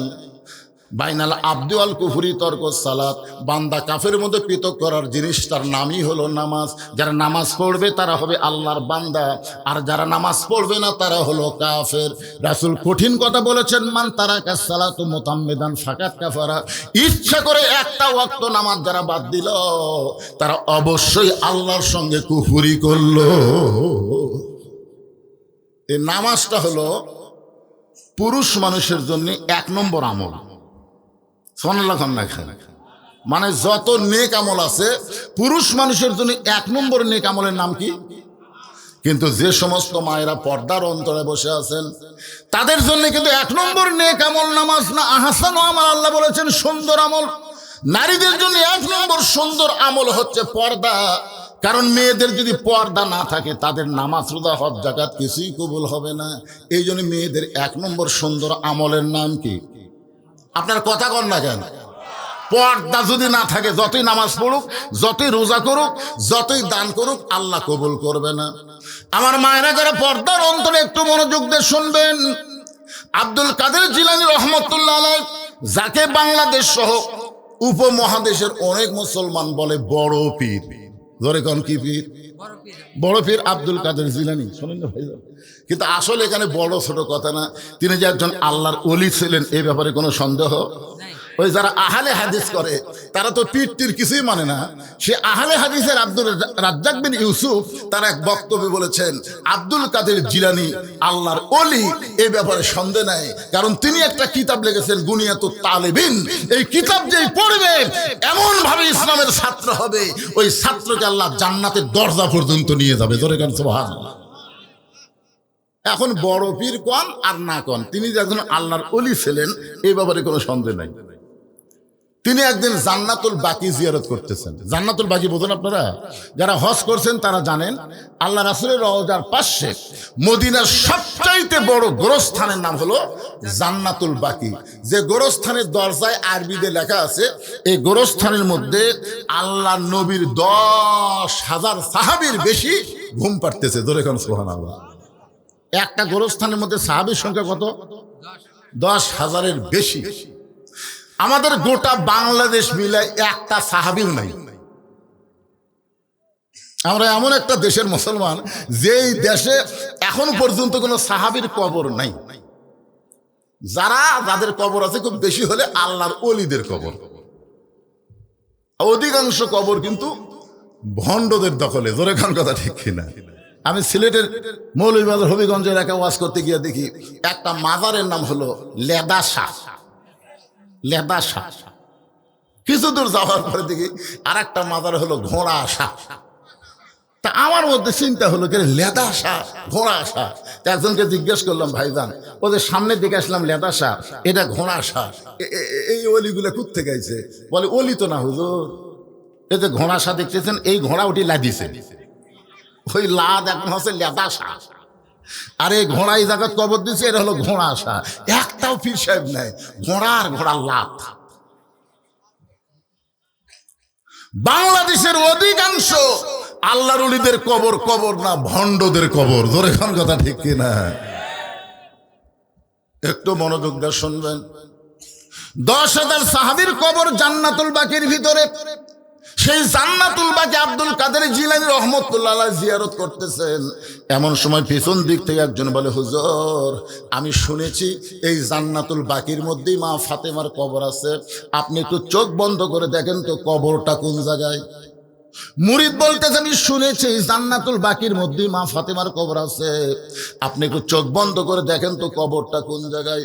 আব্দুল কাদের জিলানী ছোট বাচ্চার মতন কান্না শুরু করে দিলেন। মুরিদ বলে, হুজুর আপনি কান্দেন কেন? আব্দুল কাদের জিলানী, মুরিদ রে শোনো, এই জান্নাতুল বাকির মধ্যে মা ফাতেমার কবর আছে, কিন্তু কবরটা কোন জায়গায় এটা কিয়ামত পর্যন্ত কেউ বলতে পারবে না। সমস্ত মুরিদ বলে, হুজুর এই জান্নাতুল বাকির মধ্যে মা ফাতেমার কবর, কিন্তু কবরটা কোন জায়গায় কিয়ামত পর্যন্ত কেন বলা যাবে না? আব্দুল কাদের জিলানী বললেন, আমার মা ফাতেমা হইল জহুরা। আমার মা ফাতেমা হলো জহুরা, আর এই জহুরা হওয়ার কারণে তার কবর কোন জায়গায় এটা কেউ বলতে পারবে না। সমস্ত মুরিদ বলে, হুজুর তাহলে জহুরা মানে কি? মরদ মানুষের জন্য না হলেও আমার মা বোনদের জন্য জহুরা শোনা লাগবে। কারণ আজকে আমাদের মা বোনরা যদি ভালো হয়, এদের পেটের ভিতর থেকে যে সন্তান আসবে, আগামীতে সন্তানগুলো সবই আল্লাহর ওলি হয়ে জন্ম নেবে। জোরে কোন সুবহানাল্লাহ। কারণ মা যদি ভালো হয়, সন্তান কি হয়? একটা নেপোলিয়ান খ্রিস্টান বলেছে, যদি তোমরা ভালো একটা সন্তান চাও তাহলে ভালো একটা মায়ের দরকার। এই চিল্লি মার্কা মা হলে চলবে না। বাচ্চারা সামনে যে এই দুটাতে বসে আছে না, ঘুম পারবি কেন? ভালো ভালো, এর মাও ভালো। হ্যাঁ, এর মাও ভালো। এই জন্য এক জায়গায় বসে আছে, লড়ালড়ি করতেছে না। যে সমস্ত বাচ্চারা রাস্তায় ঘুরতেছে, দৌড়াদৌড়ি করতেছে। আপনি খোঁজলে দেখেন, ওই যখন মায়ের পেটে আসছিল ওর মাও পেটত গোটা পাড়া ঘুরিছে, ওই পেটের মধ্যেই ঘরণে ব্যারাম পাচ্ছে। বাইরে হয়ে আসা ভালো হবে। আমার মায়ের যারা একটু মনোযোগ দিয়ে শোনেন, সমস্ত মুরিদ বলে হুজুর জোহরা মানে কি? আব্দুল কাদের জিলানী বললেন জোহরা মানে যদি জানতে চাও তাহলে শোনো, হযরত আলী এশার নামাজ আদায় করে বাড়ির মধ্যে ঢুকছে। হযরত আলী এশার নামাজ পড়ে কোথায় ঢুকছে? আপনারা এশার নামাজ পড়ে কোথায় ঢুকবেন? আজকে ওয়াজ শুনতেছেন, এটা ভিন্ন কথা। আল্লাহ রাসূল বলেছেন এশার নামাজের পরে কেউ যদি অযথা গল্প করে, বরং কোনো গল্প করা যাবে না। এশার নামাজের পরে তোমরা ঘুমায় যাবা, ফজরের নামাজের আগে তাহাজ্জুদ আছে, তাহাজ্জুদের মহব্বত আদায় করবা, ফজরের নামাজ জামাতের সঙ্গে আদায় করো। জোরে কোন সুবহানাল্লাহ। ফজরের নামাজ কার সাথে? জামাতের সাথে। আমার এলাকায় একদিন ফজরের আজান হয়নি, অনেক মুসল্লি মসজিদের দরজার এসে দেখে তালা দেওয়া। কে মুয়াজ্জিন সাহেব আছে, এতন পাইনি, মসজিদে তালাই খোলেনি, চারিদিকে আজান হয়ে গেছে, এ তালা খুললো না কেন? ৩-৪ জন মুয়াজ্জিনের বাড়ি যায়, মুয়াজ্জিন সাহেব চারিদিকে আজান হয়ে গেছে আর তুমি মসজিদে তালাই খোলনি। মুয়াজ্জিন হলমল করে বাইরে এসে বলতেছে, আর কান ধরে বলতেছি জীবনে ওয়াজ শুনবার যাবো না। মুয়াজ্জিন কান ধরে বলতেছে আর জীবনে ওয়াজ শুনবার যাবো না, এই ওয়াজ শুনবার যাই আমি চেতন পাইনি। তাহলে ওয়াজের ফজিলত দেখেন, ওয়াজ শুনে মুয়াজ্জিনই চেতন পায় না। তাহলে আজকে আমাদের অবস্থা কি হবে? এই জন্য আজকে আমরা নিয়ত করব, ওয়াজও শুনবো, ঘুমও পারবো, আবার ফজরের নামাজ জামাতের সঙ্গে আদায় করব। কি নিয়মে ঘুম পারলে, কি নিয়মে ওয়াজ শুনলে, কিভাবে ফজরের নামাজ জামাতে পড়া যায়, আল্লাহর কোরআন থেকে এই তালিমটা আমি আপনাদের দিব। নেবেন না ভাইজান? হযরত আলী এশার নামাজ পড়ে ঘরের মধ্যে ঢুইকা দেখে ফাতেমা সুন্দরী সাইজা গুইজা বসে আছে। হাসান হুসাইনকে সুন্দর করে সাজায় দিছে, ঘরটাও ফাতেমা সুন্দর করে সাজায় রাখছে। এখন বলেন তো, পুরুষ মানুষ বাহির থেকে ঘরের মধ্যে এসে সব কিছু যখন সুন্দর দেখতে পায়, ওই পুরুষের মধ্যে একটা জান্নাতি শান্তি আল্লাহ তৈরি করে দেয়।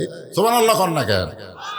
আপনি পুরুষ মানুষ বাইরে থেকে যখন ঘরের মধ্যে এসে দেখতেছেন বউ সুন্দরী সাজাগুজা বসে আছে, সন্তানকে সুন্দর কাপড় পরে দিছে, ঘরের বিছনাপত্র সব সুন্দর করে রাখছে, আপনার মনে একটা শান্তি হবে না? হবে কি হবে না? কতক্ষণ কিন্তু এসে দেখতেছেন এক সোল মাটির ছুঁয়ে থেকে গ্যাঙ্গাচ্ছে, আর একজন প্যান্টও খুলে বসে আছে, আর বউ তো পাতিলের হাঁড়ির মতন এটি কালি এটি হলদি নিয়ে বসে আছে।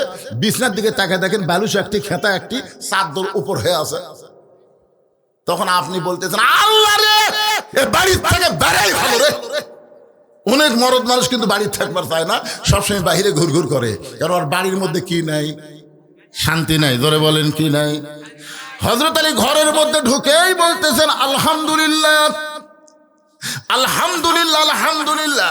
3 বার যখন আলহামদুলিল্লাহ শব্দ উচ্চারণ করেছে, এমন সময় ফাতেমা হাসান হোসেনকে বুকের মধ্যে নিয়ে বলে, বাবু তোমরা 2 ভাই একটু অন্য ঘরে যাও, তোমার বাবার সঙ্গে আমার গোপন কিছু গল্প আছে।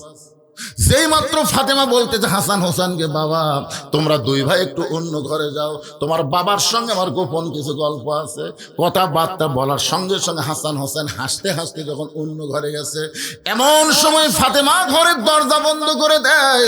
সন্তান 2টাকে বের করে দিয়ে যখনই দরজা বন্ধ করেছে, সঙ্গে সঙ্গে হযরত আলী মাথার টুপি খুলেছে। আপনারা বলেন তো, সন্তানকে বের করে দিয়ে বউ যদি ঘরের দরজা বন্ধ করে দেয়, তখন আর মাথার টুপি দেওয়া যাবে? একেবারে আস্তে কণ্ঠে।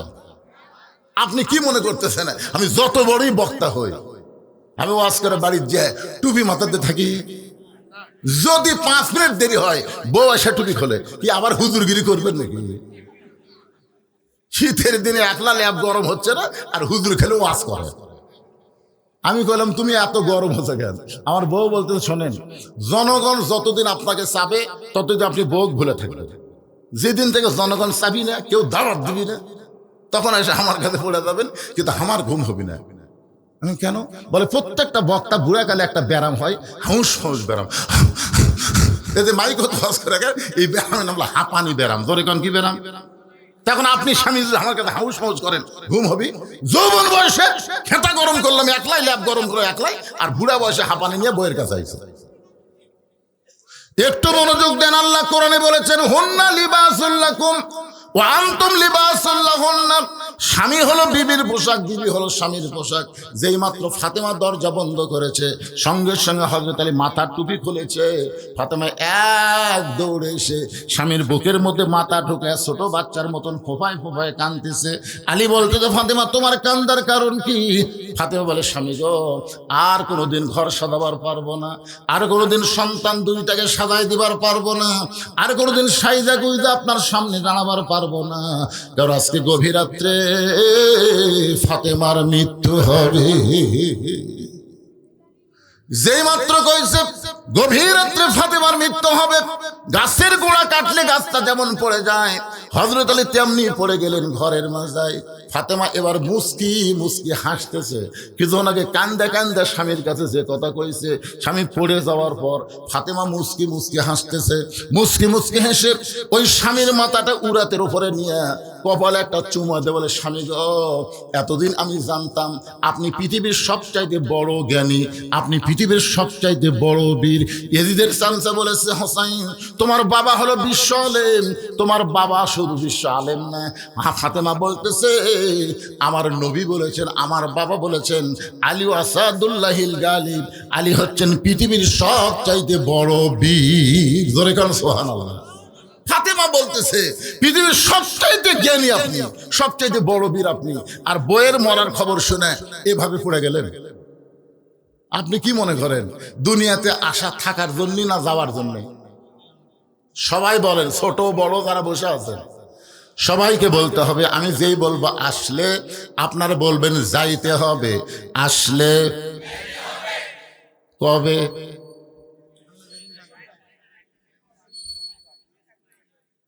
কিন্তু আল্লাহ শর্ত দিছে মরার আগে মুসলমান হওয়া লাগবে বাজান। যখন তখন গেলে হবে না, মুসলমান হয়ে মরতে হবে। ফাতেমা বলে স্বামী এমন করে আপনি কাঁদবেন না, কারণ আসলে যাইতে হবে। ওগো স্বামী, আমি চলে যাওয়ার পর আমার 3টা চাওয়া আপনাকে পুরা করা লাগবে। আমি চলে যাওয়ার পর আমার 3টা চাওয়া পুরা করা লাগবে। হযরত আলী ছোট বাচ্চার মতন কান্দে বলে ফাতেমা রে, দুনিয়ার জীবনে অত্যন্ত গরিব ছিলাম বলে তোমার একটা চাহিদাও আমি পুরা করবার পারিনি। আপনারা বলেন তো হযরত আলী দুনিয়াতে ধনী ছিল না গরিব ছিল? কেমন গরিব! আলীর জীবনী পড়ে দেখেন এত গরিব ছিল। ফাতেমা হযরত আলীর বউ হওয়ার পরে জাঁতা ঘুরাইতে ঘুরাইতে হাতের মধ্যে ফসকা পড়ে ওই হাতের চামড়া উঠে রক্ত পর্যন্ত বের হয়েছে। এত অভাবী ছিল হযরত আলী। সে আলী কান্দের বলে ফাতেমা, দুনিয়ার জীবনে কিছুই দিবার পারলাম না, মরার পরে তুমি কি চাইবা ফাতেমা? ফাতেমা বলে স্বামী গো, আমার 3টা চাওয়া। 1 নম্বর চাওয়া হলো রাতের অন্ধকারে আমার মৃত্যু হবে। এই রাতের অন্ধকারেই আমাকে দাফন করা লাগবে, কারণ আমি পর্দাকে এত ভালোবাসি। সবসময় আল্লাহর কাছে দোয়া করেছি, আল্লাহ ফাতেমার মৃত্যুটা যেন গভীর রাতে হয়। আল্লাহ তাআলা আমার দোয়া কবুল করেছে। আমার রাতের অন্ধকারে পর্দায় মৃত্যু হবে, কিন্তু আমি মরে যাওয়ার পর এই 3টা চাওয়া আপনাকে পুরা করা লাগবে। রাতের অন্ধকারেই আমাকে দাফন করবেন, দিনের আলোতে যদি কবর দেন তাহলে আমার পর্দার খেলাফ হয়ে যাবে। ওগো স্বামী, আমার 2 নম্বর চাওয়া হলো আমার কোনো জানাজার ব্যবস্থা করবেন। মেয়ে মানুষের জানাজা এখানে মাইকিং করে করার কোনো দরকার নেই। ফাতেমা বলতেছে যিনি নারীদের নেত্রী হবেন জান্নাতে, তিনি বলতেছেন আমার জানাজার কোনো ব্যবস্থার দরকার নাই। আলী বলতেছেন ফাতেমা তুমি নবীর কলিজার টুকরা, তোমার মৃত্যুর খবর শুনলে হাজার হাজার মানুষ তোমার জানাজায় দোয়া করবে, তুমি কি এই দোয়া চাও না? ফাতেমা বলতে স্বামী গো, লক্ষ লক্ষ মানুষ যদি দোয়া করে ফাতেমা ভালো, আর আপনি যদি বলেন আমার ফাতেমা ভালো না, ওই লক্ষ মানুষের দোয়া দেয়া ফাতেমার 1 তিল পরিমাণ লাভ হবে না। আর দুনিয়ার তামাম মানুষ যদি বলে ফাতেমা খারাপ, আর আপনি যদি বলেন ফাতেমা ভালো, এই স্বামীর সার্টিফিকেটে আল্লাহ ফাতেমার জন্য 8টা জান্নাতের দরজা খুলে দিল। এখন আপনারা বলেন বউ ভালো হওয়া লাগবে কার কাছে? কেন আমার কথাকে আপনারা বুঝতে পারতেছেন? তাহলে বউ ভালো হওয়া লাগবে কার কাছে? আর হামাকের গুলা লব উল্টা কি কয়? এরকম লব উল্টা তুমি আমাকে দেখতে পারো না, খালি তুমি, গোটা পাড়া খুঁজে দেখো আমার বিরুদ্ধে কেউ নাই। এই মায়েরা যারা পর্দার অন্তরে বসে আছেন, গোটা পাড়ার লোক আপনাকে ভালো বললে হবে না, আপনার স্বামী আপনাকে ভালো বলা লাগবে। জোরে কোন কথা ঠিক কিনা? আজ পর্যন্ত কোনোদিন শুনছেন যে মেয়ে মানুষের লাশ সামনে থেকে কেউ বলেছে এই মেয়েটা কেমন ছিল? কেউ বলছে? কেন বলে না? ভাই কি গল্প আপনার, কেউ কিছু বলবি নাকি? আপনাকে গল্পই করা যাবে না তো, এমন একটা মুহূর্ত আসতেছে কিছুক্ষণ পরে।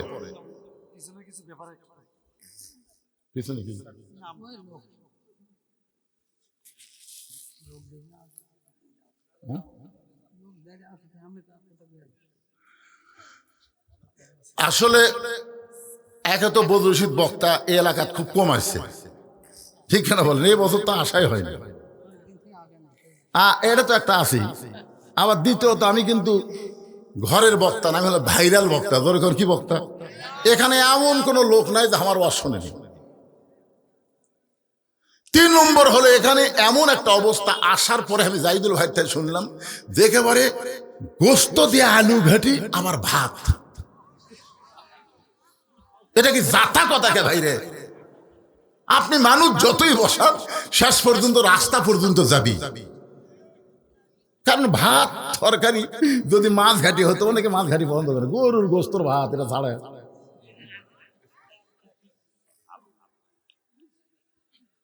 আরো লোক বলে পারলো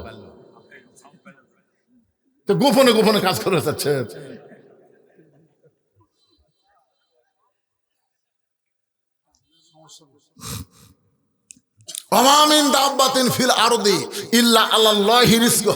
পৃথিবীতে এমন কোন বিচরণশীল প্রাণী নাই যার রেজেকের ব্যবস্থা আল্লাহ করে নাই। আমাদের দায়িত্ব হলো দাওয়াত দেওয়া, আল্লাহর দায়িত্ব হলো খাওয়ানো। জোরে কোন কথা ঠিক কিনা? আমরা কি খাওয়াতে পারবো? আমাদের কাজ কি? দাওয়াত দেওয়া। ইনশাআল্লাহ কোনো টেনশন নাই, বরকত দেওয়ার মালিককে। আরো জোরে জোরসে বলো। ফাতে বলে, স্বামী গো আমার 3 নম্বর চাও হলো আমার লাশটা খাটনিতে তুলবেন না। আমি মরে যাওয়ার পর আমার লাশটা খাটনিতে তুলবেন না। আমি ফাতেমা হিসাব করে দেখলাম 4 জন ব্যক্তি আমার খাটনি কান্দে নেবে, এমন 4 জন পুরুষ দুনিয়াতে নাই। আমার বাবা যদি আজকে দুনিয়াতে থাকতো, মরা মেয়ের লাশের খাটনি বাবা কান্দে নিবার পারতো। আমার হাসান হোসেন যদি বড় হইতো, তাহলে মায়ের লাশের খাটনি কান্দে নিবার পারতো। ওগো স্বামী, 6 মাস আগে আমার বাবা দুনিয়া থেকে বিদায় নিয়েছে। আমার হাসান হোসেন এত ছোট, এরা তো মায়ের লাশের খাটনি কান্দে নিবার পারবে না। আপনি শুধু আমার লাশটা কান্দে করে নিয়ে ওই জান্নাতুল বাকির পূর্ব কোণায় সবুজ রঙের একটা বাতি জ্বলবে, ওই বাতি বরাবর আমাকে দাফন করবেন। যদি আমার কবর খুঁড়তে আপনার কষ্ট হয়, তাহলে আপনার একান্ত বন্ধু যদি কেউ থাকে দুনিয়ায়, তার একটু বলে দেবেন ফাতেমার কবরটা যেন গোপনে খনন করে দেয়। হযরত আলী গভীর রাত্রে পাগলের মতন দৌড়াইতে দৌড়াইতে আলীর বন্ধুর নাম হলো আবু যার গিফারি। গভীর রাতে আবু যার গিফারের জানলার কাছে ছোট বাচ্চা যেমন ফোঁপায় ফোঁপায় কান্দে জেদ করে, এমন করে হযরত আলী কাঁদতেছে। আবু যার গিফারি চমকে গেল, এই গভীর রাতে আমার জানলা এমন করে কে কান্দে, কে এমন করে কাঁদতেছে? বের হয়ে দেখে আসাদুল্লাহিল গালিব হযরত আলী কাঁদতেছে। আবু যার গিফার বলে, আলী ভাই, জীবনে বহু যুদ্ধ তোমার সঙ্গে করলাম, কোন যুদ্ধে তোমাকে পরাজিত হয়ে কাঁদতে দেখি নাই, কিন্তু আজকে তোমার জীবনে এমন কি যুদ্ধ শুরু হয়েছে যে এই যুদ্ধ আমার জানলা এমন করে কাঁদতেছো? আলী বলতেছে, আবু যর, ওই জান্নাতুল বাকির পূর্ব কোণায় একটা কবর কর। আবু যর বলতেছে, আলী রে, এখন পর্যন্ত দুনিয়ার কেউ মৃত্যুবরণ করে নাই, তাহলে কবর কেন খনন করতে হবে? আলী, দিনের বেলা কি কবর খনন করা যাবে না? এই রাতের বেলা কেন কবর খনন করতে হবে? আলী বলতেছে, আবু যর, একজন পর্দা নিশি এই গভীর রাতে দুনিয়া থেকে বিদায় নেবে, তার ওয়াজ শর্ত হলো এই রাতের বেলায় তাকে দাফন করা লাগবে। যা যা কবর কর। আবু যর গিফার বলে, আলী ভাই, সেই পদ্মানসী কে গো? তার নাম কি তোমার মুখস্থ নাই? আলী বলতেছে, আমার হাসান হোসাইন আজকে গভীর রাত্রে মা হারাবে। আবু যর গিফারি বলতেছেন, 6 মাস আগে নবী দুনিয়া থেকে বিদায় নেওয়ার পরে তোমার 2টা সন্তানের চোখের পানি এখন পর্যন্ত শুকাই নাই। যত সাহাবী পাই প্রত্যেকটা সাহাবীর সামনে জিজ্ঞাসা করে, আমার নানা কোথায় গেল? আমার নানা নানাকে আমরা দুইটা ভাই খুঁজে পাই না, 6টা মাস হলে হাসান হোসেন নানার জন্য কান্দে। আজকে গভীর রাত্রে যদি মা মারা যায়, তোমার সন্তান দুইটাকে কেমনে সামাল দিবে? আলী বলতেছে আবু যর, পরের চিন্তা পরে কর, যায় একটা কবর কর। হযরত আবু যর গিফারি কোদাল নিয়ে জান্নাতুল বাকির পূর্ব কোনায় গিয়ে দেখে সবুজ রঙের একটা বাতি জ্বলতেছে, যেই বাতির কোনো তার নাই, যেই বাতির কোনো সুইচ নাই, বিনা তারে বিনা সুইচ আমার আল্লাহ তাআলা অটোমেটিক জ্বলায়া দিছে। লিল্লাহে তাকবীর। অনেক সময় আমার কাছে গল্প করে, কোনো জানলা নাই, দরজা নাই, কবরে কোনো বালিশ নাই, খেতা নাই, এই কবরে কেমনে থাকবো? আরে পাগল, কবরের পাশেও দুনিয়া থেকে জোগাড় করে যদি যাবার পারেন, আপনার কবর কবর থাকবে না, আপনার কবর জান্নাতের বাগান হয়ে যাবে। জোরে কোনো কথা ঠিক না? এই জন্যই তো কবি তার গজলের মধ্যে বলতেছেন, কিন্তু যেদিন ডাক পড়িবে কবর মাঝে যাইতে, জোগাড় কিছু করছো বন্ধু তার মাঝে বিছাইতে। কিন্তু যেদিন ডাক পড়িবে, কিন্তু যেদিন, সেটা কোন দিন? তাহলে যে কোনো সময় যদি ডাক পড়ে, তাহলে কবরের জন্য আপনারা কি জোগাড় করছেন? খলিফা হারুনের দরবারে একটা পাগল মাঝে মধ্যে আসতো, পাগলের নাম হলো বাহরুল পাগল। ধরে কোন কি পাগল? কখনো কান্দে কখনো হাসে। উজির নাজির মন্ত্রীরা বিরক্ত হয়ে খলিফা হারুনকে বললেন, যাবো না, এই পাগল যেন রাজ দরবারে না আসতে পারে, এমন একটা ব্যবস্থা করেন, এই পাগল ছাগল রাজ দরবারে। খলিফা হারুন চিন্তা করলেন কি করা যায়। তিনি বাহলুলকে কাছে ডেকে বললেন, বাহলুল ভাই, আমাকে একটা কাজ করে দেওয়া লাগবে, আপনি পারবেন? বাহলুল চিন্তা করে, পাগল যাই ভাই কছে, কি কাজ? যাবো না। বলে, আমার একটা লাঠি আছে, এই লাঠিটা আপনাকে দিয়ে দিলাম, শর্ত হলো আপনার চাইতে বোকা যদি কেউ থাকে তাকে লাঠিটা দিয়ে দিবেন। বাহলুল পাগল লাঠি নিয়ে চলে গেছে। খলিফা হারুন বললেন, শোনো, এই পাগল আর দরবারে আসবে না। উজির নাজির মন্ত্রী বললেন, কেন স্যার? বলে, এই জন্য আসবে না, ওর সাথে বোকা মানুষও খুঁজে পাবি না, লাঠি দাও, কামও শেষ হয়ে যাবে।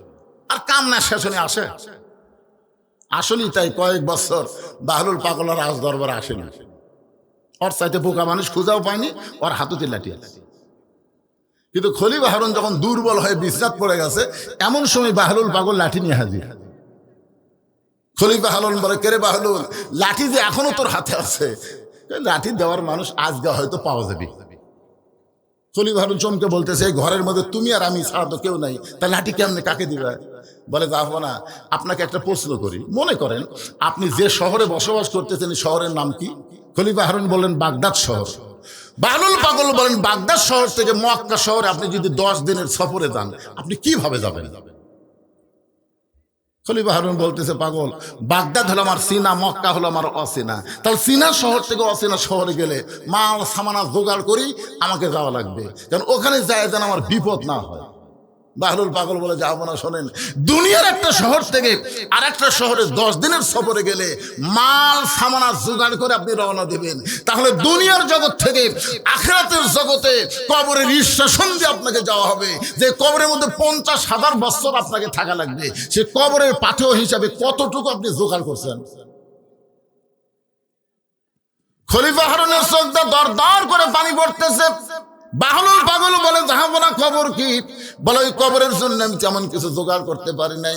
বাহলুল পাগল বলে, তাহলে আপনার লাঠি আপনি নেন। এই দুনিয়াতে আসার পরে মৃত্যু সামনে আছে, এইটা জানার পরে কবরের পাথেও যারা জোগাড় করে না, তারা হলো সব চাইতে বড় বোকা। এই দুনিয়াতে আসার পরে মৃত্যু আমাদের সামনে আছে না নাই? কতক্ষণ আছে না নাই? তাহলে মৃত্যুর সামনে থাকলে কবরের পাথেও জোগাড় করার দরকার আছে না নাই? আজকে কবরের পাথেও হবে এই ওয়াক্তিয়া মসজিদকে আল্লাহর হস্তে প্রাণ খুলে কলিজা থেকে দান করা। এত কথা বলার পিছনে কারণ হলো কি জানেন? দান বাক্স যখন আমার সামনে দিয়ে যায়, তখন আমার মন বলতেছে, দান বাক্স যখন আসলো কি দিব? চোখ বন্ধ করে দিকে আমার পকেটে 500 টাকার একটা লোট আছে, 200 টাকার একটা লোট আছে, 100 টাকার একটা লোট আছে, কিন্তু 10 টাকা নাই। 500 আছে, 200 আছে, 100 আছে, 10 টাকা নেই। এমন জোরে ঠেলা মারছে, 3 জন পার হয়ে গেছে। ওরা 3 জন খুশি হয়ে বলতেছে, জাকিরে তোর হাতত জোর আছে রে, তোর হাতত জোর। কান্দের ফেরেশতা বলতেছে, আল্লাহ এর কান্দর থাকবো না, আল্লাহ বলে কি জন্য থাকবি না? বলে পকেট ভরার টাকা থুয়ে 10 টাকা খুলছে নাই, তাই তোমার 500 ঠেলা মারলো। এই তো মানুষ না, এই নামাজ পড়ে কি করবি? আল্লাহ বলে ফেরেশতা তোরা সাক্ষী থাক যে দান বাক্স ঠেলা মারছে, ওই দান বাক্স ঠেলা মারেনি, ওর জীবন থেকে জান্নাতও ঠেলা মারছে। আজকে আপনাদের কাছে ব্যাগ যদি যায়, রুমাল যদি যায়, কারা কারা ঠেলা মারবেন? পকেটের টাকা থুয়ে কারা কারা ঠেলা মারবেন? হাত তোলেন তো দিকে। একটাও নাই। তার মানে ঠেলা কেউ মারবেন না, পারো তো পক্ষে আপনারা দিবেন। কারা কারা দিবেন? ওয়াক্তে মসজিদকে মহব্বত করে 2 হাত তোলে একটু আল্লাহকে দেখান তো দেখি। যারা দিবেন হাত তোলেন তো ভাই, টান টান করে তোলেন তো। এবার আপনারা তোলেন নাকি? এই সবাই তোলেন, হ্যাঁ টান টান করে তোলেন। লিল্লাহি তাকবীর। হাত নামান। আচ্ছা, এখন আরেকটা পরীক্ষা হলো, কারা কারা দিবেন না তারা হাত তোলেন। তার মানে বোঝা গেল সবাই দিবে। এতগুলো মানুষ যদি 10, 20, 50, 100 করে দেন, তাহলে মোটামুটি টাকা কি কম হবে? আমার মায়েদের বলতেছি, মা আপনাকে ওয়াজি কিন্তু চলতেছে। জহুরা মানে কি? সমস্ত মুরিদের আব্দুল কাদের জিলানীকে প্রশ্ন করছে, মনে আছে আপনাদের? সেই জহুরা নিয়ে কথা বলতেছি। আমার মায়েদের মধ্যে মেয়েরা আদায় করবে, সবাই ব্যাগ নিয়ে ঢুকবে, চাদর নিয়ে ঢুকবে। আপনার আল্লাহর হস্তে পকেটে হাত দিয়ে দিবেন। সব মানুষ ব্যাগে চাদরে দিবে না। এখানে এমন কিছু আল্লাহর বান্দা আছে যারা আমার হাতের মধ্যে 10,000, 20,000, 50,000, 5,000, 1,000, এমনকি 500 টাকাও বলতেছে আপনার ব্যাগের মধ্যে দিয়েন না। আমি 2টা হাত বাড়াই দিলাম আল্লাহর ঘরকে মহব্বত করে 1,000, 2,000 টাকা দেওয়ার মতন এরকম কোন আল্লাহর বান্দা যদি থাকেন, তাহলে আমার হাত এই ব্যাগের আদায় হবে, আর আমি এখানে হাতে কিছু আদায় করবো ইনশাল্লাহ।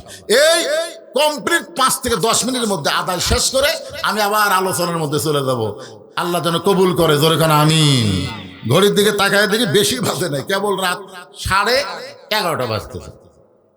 কি সমস্যা আছে আপনাদের? কিন্তু চাদর আলা কোথায় রে?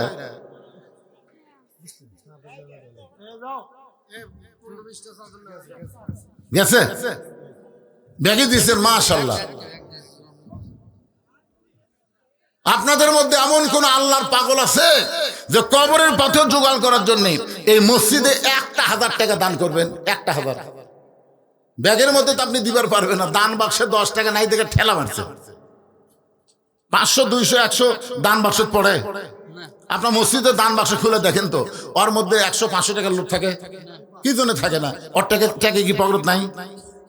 আল্লাহ বলেছে লান তানালুল বিররা হাত্তা তুনফিকু মিম্মা তুহিব্বুন। তুমি যেইটাকে সবচেয়ে বেশি মহব্বত করো ওইটা আমি আল্লাহকে দাও। আমি আল্লাহ নিব না রে পাগল, তোমার জন্য জান্নাতের ব্যাংকে অ্যাকাউন্ট করে দেব।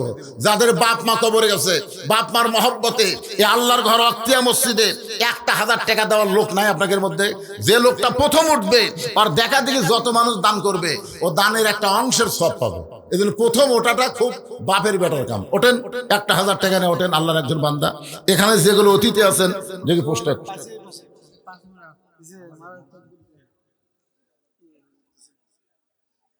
1,000 দিবেন, বেশি দেন না। আমি এলার কাছে আছি রে বাবা, আমি কি পিছন দিকে হাত মারছি? এই সামনে দাঁড়া। যে লোকটা মাঝখান থেকে উঠবি উই যেন ওই জায়গার না পায়। আপনার কি আমার কথা বুঝলেন? যে লোকটা উঠবে ও যেন আর জায়গা না পায়, ওই জায়গাটা আপনার পুরো করে দিবেন। শেষে থেকে তবারক খাওয়া লাগবে, অত সহজ না, জায়গা ছাড়া যাবে না। কথা কয় না রে, দেন দেন আপনারটা দিয়ে শুরু করে দেন।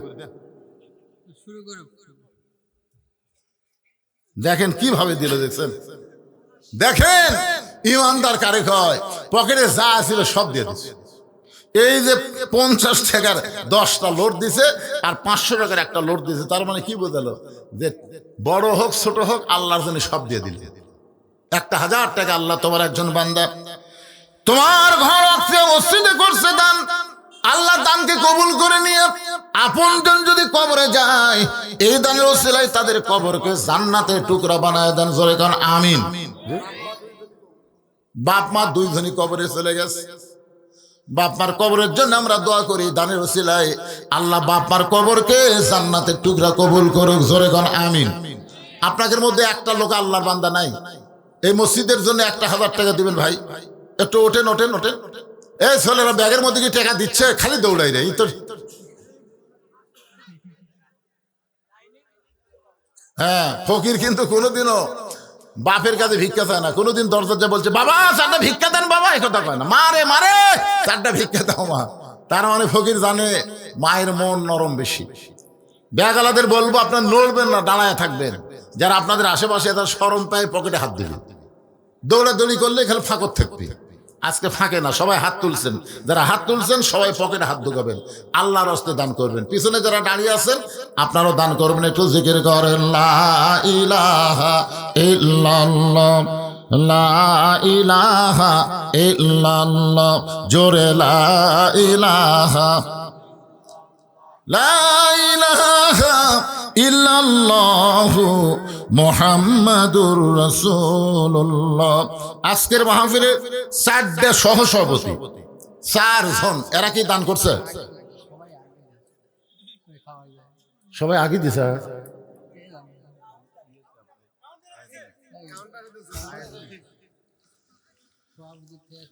সব সভাপতির থেকে সবাই সবাই দিছে।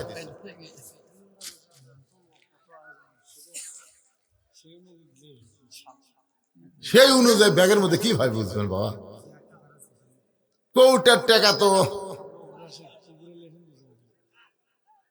এত বলতেছি। এত সুন্দর বাহলুল পাগলের ঘটনা বললাম। বাদশাহ হারুন রশিদকে কি বললেন যে আপনার সাথে বোকা কেউ নাই, যে কোনো সময় মৃত্যু হবে এটা জানার পরও, বিশ্বাস করার পরেও কবরের পাথেও যারা জোগাড় করে না এরাই তো বোকা। আপনাদের মধ্যে 1,000 টাকা চাইলাম, এতগুলো মানুষ কুটি দিল।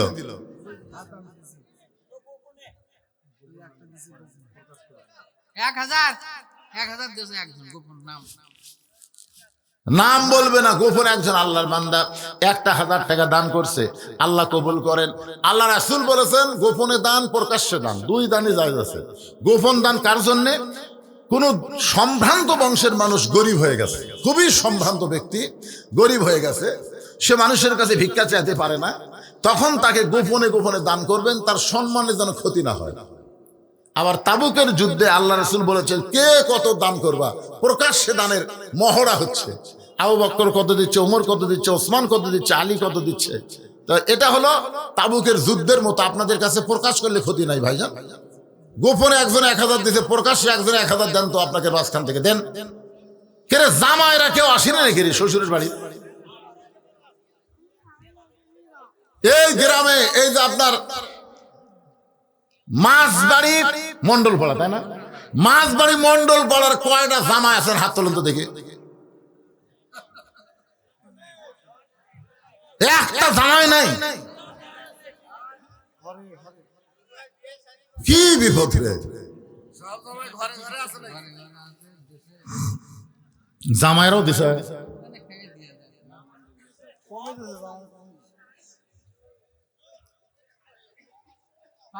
মাশাআল্লাহ। কুড়ি দিচ্ছে, ব্যাগত দিচ্ছে, মাশাআল্লাহ। দাও, আল্লাহর একজন বান্দা 500 টাকা দান করছে, আল্লাহ কবুল করুক। জোরে কোন আমিন, জোরে বল আল্লাহুম্মা আমিন। আমি আজকের এই মাহফিল কমিটিকে একটা অনুরোধ করব। সে অনুরোধটা হলো, আপনারা যে লাইটিং ফাইটিং করছেন এত করা লাগে না, এত করা লাগে? এমনি লাইট দিলে হবে, এত ঝাড়বাতি দেওয়া লাগে? আমি তো বগুড়া জেলার মধ্যে, গোটা বগুড়া জেলায় বহু মাহফিল করছি, কিন্তু এইরকম সাইজের মাহফিল আজকেই প্রথম। সামনে বলে আরো আশা আছে। আল্লাহ লাগবে না রে। শহীদ আফ্রিদির মতন একজন ক্রিকেট খেলোয়াড় একাই 19টা মসজিদ তৈরি করেছে, একাই। এই গ্রামের লোকেরা কি একটা ওয়াক্তিয়া মসজিদ সাইজ করতে পারবে না? জোরে কোন পারবে কি পারবে না? যদি আপনারা না দেন, প্রতি বছর আপনারা অসুবিধা আসবেন, না দিবেন, গ্রামের লোকজন প্রবাসী যারা আছে, যে প্রবাসীদের জন্য প্রাণ খুলে দোয়া করবো। জোরে কোন কথা ঠিক কিনা? ওরা যেন বেশি বেশি দিতে পারে। আজকে লাইভ হচ্ছে না, এই এখানে লাইভ হচ্ছে না? লাইভ হচ্ছে। অবশ্যই আপনাদের গ্রামের প্রবাসী যারা, তারা অবশ্যই এখানে আজকের মাহফিল দেখতেছে। ইনশাল্লাহ আমরা তাদের জন্য প্রাণ খুলে দোয়া করব।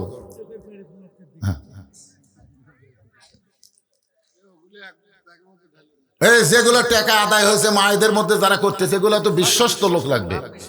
হ্যাঁ, মায়েদের টাকা, মায়েরা আমি শুনছি আপনারা কি টাকা দেন না? আজকে আপনাদের টাকা আলাদা গণনা হবে, দেখা যাক পুরুষরা ফার্স্ট হয় না নারীরা ফার্স্ট হয়। বাংলাদেশের মেয়েরাই কিন্তু আমাদের উপরে আছে অনেক বছর ধরে, কথা কন না কেন ভাই? মেয়েরাই উপরে নাই।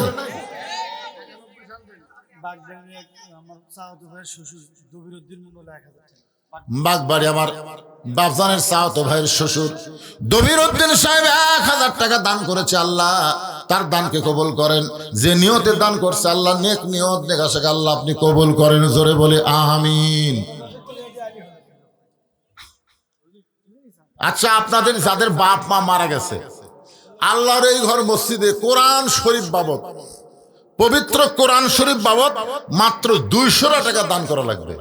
যাদের বাপ মা মারা গেছে আপনার 200 টাকা দান করবেন। একটা কোরআন শরীফ দান করার যে সওয়াব হয়, এই সওয়াব আল্লাহ আপনার বাপ মার কবরে দিয়ে দেবে। এমন কোন আল্লাহর বান্দা আছে বাপ মার কথা মনে করে ওয়াক্তিয়া মসজিদের জন্য কোরআন শরীফ বাবদ 200 টাকা দিবেন? দেখেন বলার সাথে সাথে আল্লাহ কত আছে বাবা, মাশাআল্লাহ মাশাআল্লাহ। এই দান কিন্তু কোরআন শরীফ বাবদ যারাই দান করেন, পৃথিবীর শ্রেষ্ঠ দান একটা কোরআন শরীফ। একটা কোরআন শরীফ বাবদ আপনি 200 টাকা দিবেন। সামনে থেকে একজন আল্লাহর বান্দা বাপ্পার জন্য কোরআন শরীফ বাবদ 200 টাকা করছে দান। দোয়া করে দিলাম আল্লাহ বাপ্পার কবরকে যেন জান্নাতের টুকরা বানায় দেন, জোরে কান আমিন। অনেকে বলতে হুজুরা বাপ মা তো মরেনি, আপনি বাপ মাকে নিয়ামত বিশ্বাস করে আল্লাহ বাপ মার হায়াত বাড়ায় দিক, এজন্য দোয়া চাওয়ার দরকার আছে না নাই? এখন বুঝতে পারতেছেন না, 18 সালে আমার বাবা মারা গেছে আর 23 সালের ডিসেম্বরে আমার মা মারা গেছে। এখন বাড়িতে যাই, শূন্যস্থান দেখতে পাই, মায়ের মতন আপন কেহ নাই রে দুনিয়ায়, মা জননী নাই রে জাহান, এই দুনিয়ায় তাহার কেহ নাই, মায়ের মতন আপন কেহ নাই রে দুনিয়ায়, বাবার মতন আপন বন্ধু নাই রে দুনিয়ায়, নিজে না খাইয়া বাবা, নিজে না খাইয়া বাবা সন্তানকে খাওয়ায়। সেই বাপ মার জন্য একটা কোরআন শরীফ বাবদ দান করে পারলেন না? আল্লাহর একজন বান্দা কোরআন শরীফ বাবদ 200 টাকা দান করেছে। আল্লাহ এই দানকে কবুল করে দরদের মা বাবার কবরকে জান্নাতের টুকরা কবুল করে দেন। কত টাকা কত পয়সা দুনিয়াতে কত হালে কত দিকে চইলা যায়। আজকে 200 টাকা দান করলে বাবার রুহের মাগফিরাতে একটা কোরআন শরীফ দান করার সব আল্লাহ দিয়ে দিবে। আর একজন আল্লাহর বান্দা 200 টাকা দান করছে, কোরআন শরীফ বাবদ আল্লাহ কবুল করেন। আর একজন আল্লাহর বান্দা, এটা তো 500 রে বাবা, 500 দিলে মাশাআল্লাহ। আমি চাইছিলাম 200, 500 টাকা করছে দান। আল্লাহ বাপ্পার খবরকে জান্নাতের টুকরা বানায় দেন। এক ছোট মানুষ দাদার জন্য, হ্যাঁ দাদা দাদি নানা নানি তাদের কত আদর পাইছেন আপনি। আজকে তারা অন্ধকার কবরে কিভাবে আছে জানি না, তাদের কবরকে জান্নাতের টুকরা বানানোর জন্য 200 টাকা দিবেন, একটা কোরআন দানের সওয়াব আল্লাহ দান করে দিবে। একজন নানার জন্য 200 টাকা দান করছে, আল্লাহ কোরআন দানের সওয়াব তার নানার কবরে কবুল করো, ধরে কোন আমিন। ডাড়া থাকা লোকগুলা বলে দান করতেছে না, ওদের কাছে ব্যাগ গেছে, তোরা দিছে, সবাই দিছে ইনশাল্লাহ। ব্যাগের খবর কি রে? ব্যাগের খবর ধরেনি এ বা ব্যাগ একটু সামনে নিয়ে আসো তো দেখি তো। ব্যাগের মধ্যে যদি আবার খালি ব্যাগ ঢুকাই, এক ব্যাগের মধ্যে খালি ব্যাগ ঢুকেছে, তখন তো ব্যাগের ঠেলায় ব্যাগ বড় হয়ে যাবে। মাশাআল্লাহ, 200 না 250 টাকা দান করছে, আল্লাহ কবুল করেন। আল্লাহ সবগুলো মিলে এই কয় টাকা? ও মহিলা আসেনি, যাই হোক আপনারা যা দিচ্ছেন খুশি মতো ইনশাল্লাহ। চাপাচাপি করলে মন খারাপ করে জনগণ। একটু মহব্বত আল্লাহর জিকির, লা ইলাহা ইল্লাল্লাহ, লা ইলাহা ইল্লাল্লাহ, লা ইলাহা।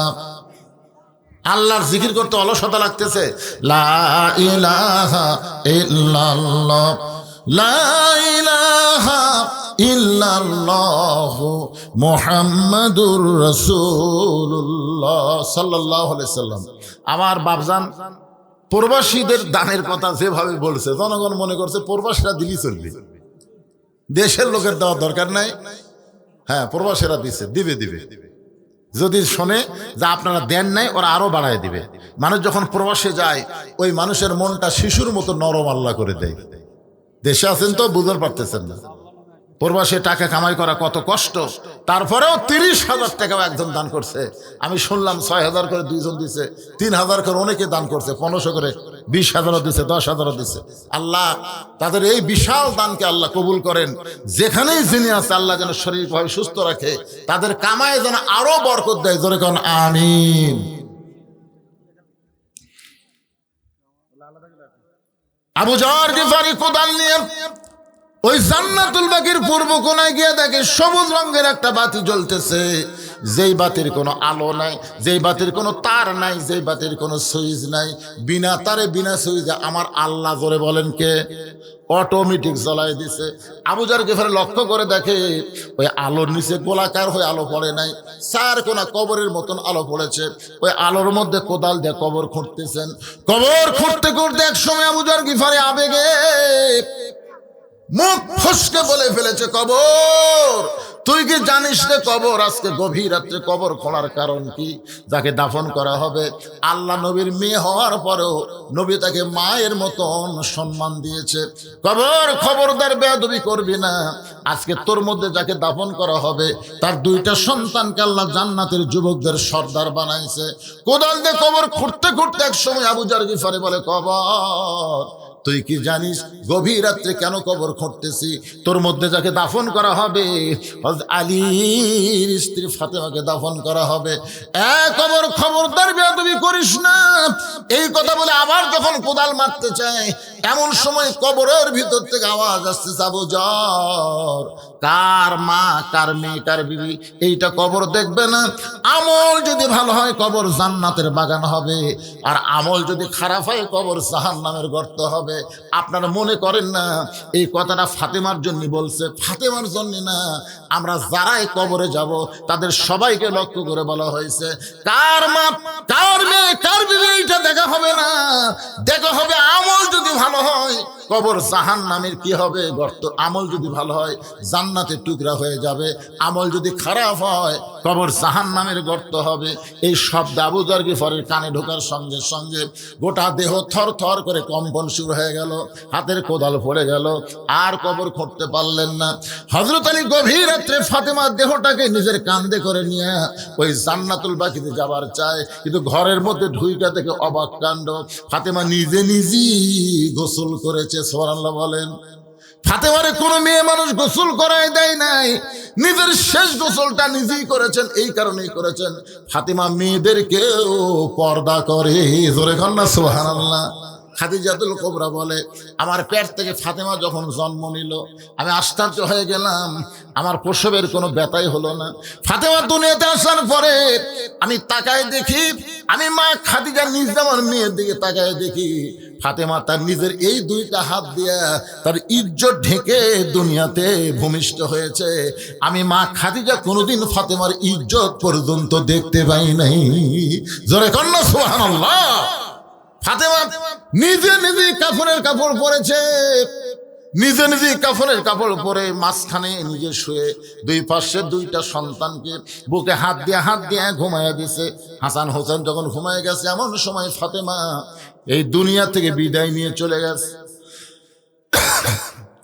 হযরত আলী ফাতেমার দেহখানা কাঁধে করে নিয়ে ওই জান্নাতুল বাকির পূর্ব কোণায় গিয়ে বলে, আবু যর কবর থেকে সরে যা। আল্লাহ তাআলা আবু যরকে আগেই কবর থেকে খেদাই দিস। ফাতেমাকে দাফন করার পরে কবরের দিকে তাকায় বলতেছে, কবর আজকে তোর মধ্যে যাকে দাফন করলাম আমি স্বামী হিসাবে সাক্ষী দিচ্ছি, আমার বিবি হলেন সবচাইতে ভালো পর্দানিশী। জোরে কর না সুবহানাল্লাহ। আমি স্বামী হয়ে বলতেছি আমার ফাতেমা পর্দানিশী। কবর আমার ফাতেমা পর্দানিশী। ও দরদে আল্লাহ, আমার পর্দানিশী বিবি ফাতেমাকে তুমি কবুল করে নাও। যেই বলেছে কবুল করে নাও, আলী তাকায় দেখে সামনে কয়েকটা পুরাতন কবর দেখা যায়। এইমাত্র ফাতেমার কবর নিজের হাতে দিছে, সেই কবরটার নাই। হযরত আলী আবার লক্ষ্য করে দেখলেন পুরাতন কবর দেখা যায়, নতুন কবর নাই। গোটা জান্নাতুল বাকি দৌড়ায় আর কান্দের বলে ফাতেমার কবর, ফাতেমার কবর। কে যেন বলতে চালি রে ফাতেমা পর্দা নিশি, আমি আল্লাহ জহুরা ডিগ্রি দিয়া ফাতেমার কবরটাকে কিয়ামত পর্যন্ত পর্দা করে দিয়েছি। আমার মায়েরা যারা পর্দার অন্তরে বসে বসে শুনতেছেন, ওই ফাতেমার সঙ্গে যদি জান্নাতে যাবার চান, আমি মেয়েদেরকে বলতেছি ফাতেমার সিগনেচার ছাড়া একটা মেয়েও জান্নাতে যাওয়ার পারবে না। কারণ ফাতেমা হলো জান্নাতি নারীদের নেত্রী। এখন ফাতেমা তো যাকে তাকে সিগনেচার করবে না, কেবলমাত্র পর্দা নিশি নারী যারা হবে তারাই ফাতেমার হাতের সিগনেচার পাবে। মায়েরা যা করছেন করছেন, আজ থেকে ওয়াজ শোনার পরে আপনার পর্দার ভিতরে থাকবেন। পুরুষেরা যা করছেন করছেন, ফজরের নামাজ থেকে নামাজ শুরু করবেন। আর কথা কয় না। আপনারা মাগরিব এশার নামাজ কারা কারা পড়েননি হাত তোলেন, এ কথা আমি কব না, এ কথাই বলবো না। কারণ মাগরিব এশা কারা কারা পড়েননি হাত তুলবার বললে আপনারা শরম পাবেন। কিন্তু আজকের এই ওয়াজ শোনার পরে মরা লাগবে, বাঁচার কোনো বুদ্ধি নেই, যে কোনো সময় যাইতে হবে, এইটা বিশ্বাস করে কারা কারা ফজর পড়বেন না, কারা কারা ফজরের নামাজ পড়বেন না, তারা একটা হাত তোলেন। কোনটি? ওটা ভুল করে ইচ্ছা করে কেউ তুলবে না। তাহলে কি বুঝতেছেন? আজকের মসজিদের উন্নয়ন কল্পে মাহফিল, ফজরের সবাই যদি নামাজ পড়ে, মাহফিল কমিটি ধন্য হয়ে গেছে। এত টাকা খরচ করার পরেও তারা লস হয়নি। কারণ আজকের মাহফিলের কারণে যদি সবাই ফজরের নামাজ আদায় করে, ইনশাআল্লাহ আল্লাহ যদি দেয়, দুনিয়ার কেউ আটকাবার পারবে না। ধরে কোন কথা ঠিক কথা বলেন ভাইজান? হ্যাঁ, কোনো টেনশন নাই। এত আক্তিয়া মসজিদ, বড় বড় মসজিদ মানুষের গোপন দানে হচ্ছে। অনেক বড় বড় মসজিদ কিন্তু এরকম ব্যাগের মধ্যে ভিক্ষা করে না, গোপন দানে অনেক বড় মসজিদ হচ্ছে। আল্লাহ তাআলা এই গ্রামের মসজিদকে কিয়ামত পর্যন্ত কবুল করুক। যার নামে মসজিদ আফতাব, আফতাব বিয়ে, ওনার নাম আফতাব, দেখছেন ওনাকে আপনি? আচ্ছা, ওনার নামে আল্লাহর ঘর, আল্লাহ ঘরের ওসিলায় ওনাকেও জান্নাতে কবুল করেন, ওনার পরিবারের সবাইকে কবুল করেন। সকলে বলে আল্লাহুম্মা আমিন, জোরে বলে আল্লাহুম্মা আমিন। একজন 250, আরেকজন 200 টাকা দান করছে, বাপ মার জন্য দোয়া চাই, আল্লাহ বাপ মার জন্য দোয়া কবুল করুন। সকলে বলে আমিন।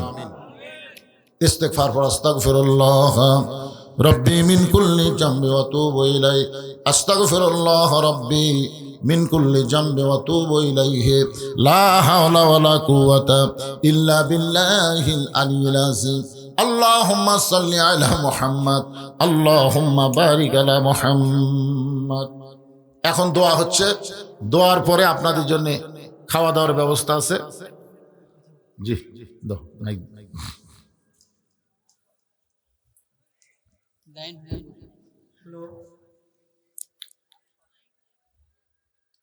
সম্মানিত মুসল্লিবৃন্দ, আমাদের সামের যারা এখানে আছেন, যারা সামের আছেন, তারা দয়া করে কিন্তু উঠে আপনারা ভান্ডারখানার দিকে চলে যান। পাশাপাশি রাস্তার উপর কিছু অটো রাখছেন, যেটা আমাদের কাজের বিঘ্ন ঘটতেছে। আমার ওখান থেকে বলে গেল রাস্তার উপর কিছু অটো আছে, অটোগুলো দয়া করে যারা অটোওয়ালা আছেন তারা অটোগুলো টান দিয়ে নেন। আর আমাদের সামনে যে সবজন লোক বসে আছেন, তারা দয়া করে এখান থেকে উঠে একটু ভান্ডারখানার দিকে যান। আমাদের ছেলেপেলে এবং সামনে যারা আছেন দায়িত্বে, তারা দয়া করে উঠে ভান্ডারখানা চলে যান। তার মানে কেউ উঠলো না, এই গ্রামের কেউ নাই।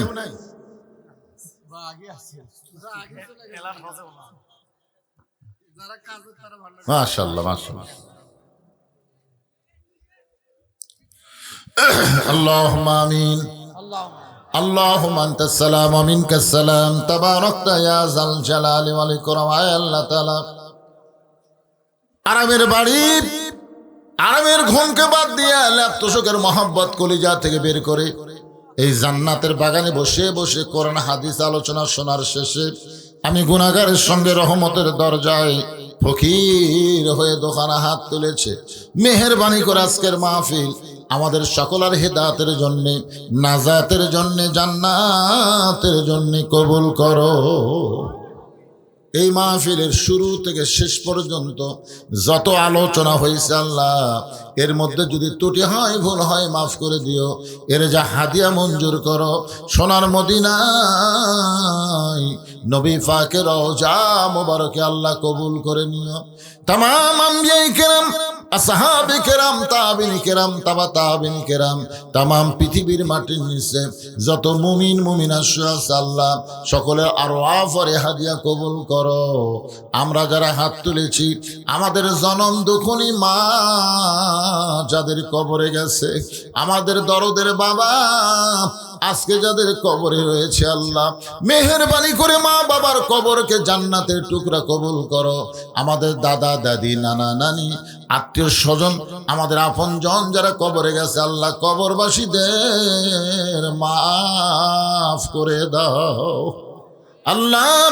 এই মাঝবাড়ি মন্ডল পাড়া তোমার বান্দা বান্দিরা কত কষ্ট করে, মেহনত করে, এত সব যে ওয়াক্তিয়া মসজিদকে কেন্দ্র করে আজকের এই মাহফিল, এই মসজিদের মহব্বতে নগদে বাকিতে দান করেছে যারা, মসজিদকে কেন্দ্র করে তাদের সকলকেই মাফ করে দাও আল্লাহ। আমাদের মধ্যে আমি সহ যারা অসুস্থ অবস্থায় আছি, সবাইকে সুস্থতার নিয়ামত দান করে দাও। বিশেষ করে দেশ নেত্রী বেগম খালেদা জিয়া, পরপর 3 বারের প্রধানমন্ত্রী, মাবুদ গোটা বাংলাদেশের সমস্ত মানুষ তার জন্য দোয়া করতেছে, আমরাও আজকে দোয়া করি আল্লাহ তাকে শাফায়াতে কুল্লিয়া দান করে পরিপূর্ণ সুস্থ হয়ে আবার আমাদের কাছে কবুল করে নাও আল্লাহ। তরুণ একটা যুবক ওসমান হাদি আততায়ীর গুলিতে আজকে সে কঠিন বিপদের মধ্যে আছে, আল্লাহত অবস্থায় আছে, অসুস্থ অবস্থায় আছে। আমরা তার জন্য দোয়া করি আল্লাহ, তাকে তুমি পুরোপুরি সুস্থ করে আমাদের দিকে ফিরাইয়া দাও মাবুদ। কে কোন নিয়ত করে হাত তুলেছে, সকলের নেক নিয়ত নেক আশাকে তুমি কবুল করো।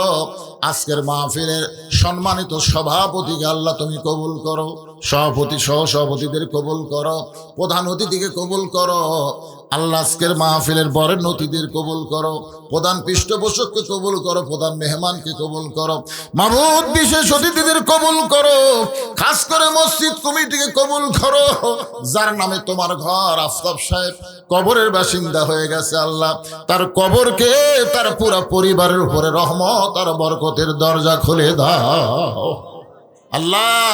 কে কোন নিয়ত করে হাত তুলেছে আল্লাহ, সকলের নেক নিয়তের কাছে কবুল করো। প্রবাসীদের জন্য আমরা প্রাণ খুলে দোয়া করি, যারা অনেক টাকা দান করছে, আজকের মাহফিলে দেশে থাকলে শামিল হতো, দূরে থেকে আজকে তারা চোখের পানি বের করে কাঁদতেছে। আর আমাদের জন্য এই মাহফিলের জন্য কত কি তারা করতেছে আল্লাহ। যেখানেই থাক ভালো রেখো, কামায়ে বরকত দিও, বিপদ আপদ মুসিবত থেকে আল্লাহ প্রবাসীদের তুমি খাস করে হেফাজত করো। প্রতি বছর তারা বেশি বেশি যেন এমন দান করতে পারে, এমন ইমানি শক্তি আল্লাহ দান করে দাও।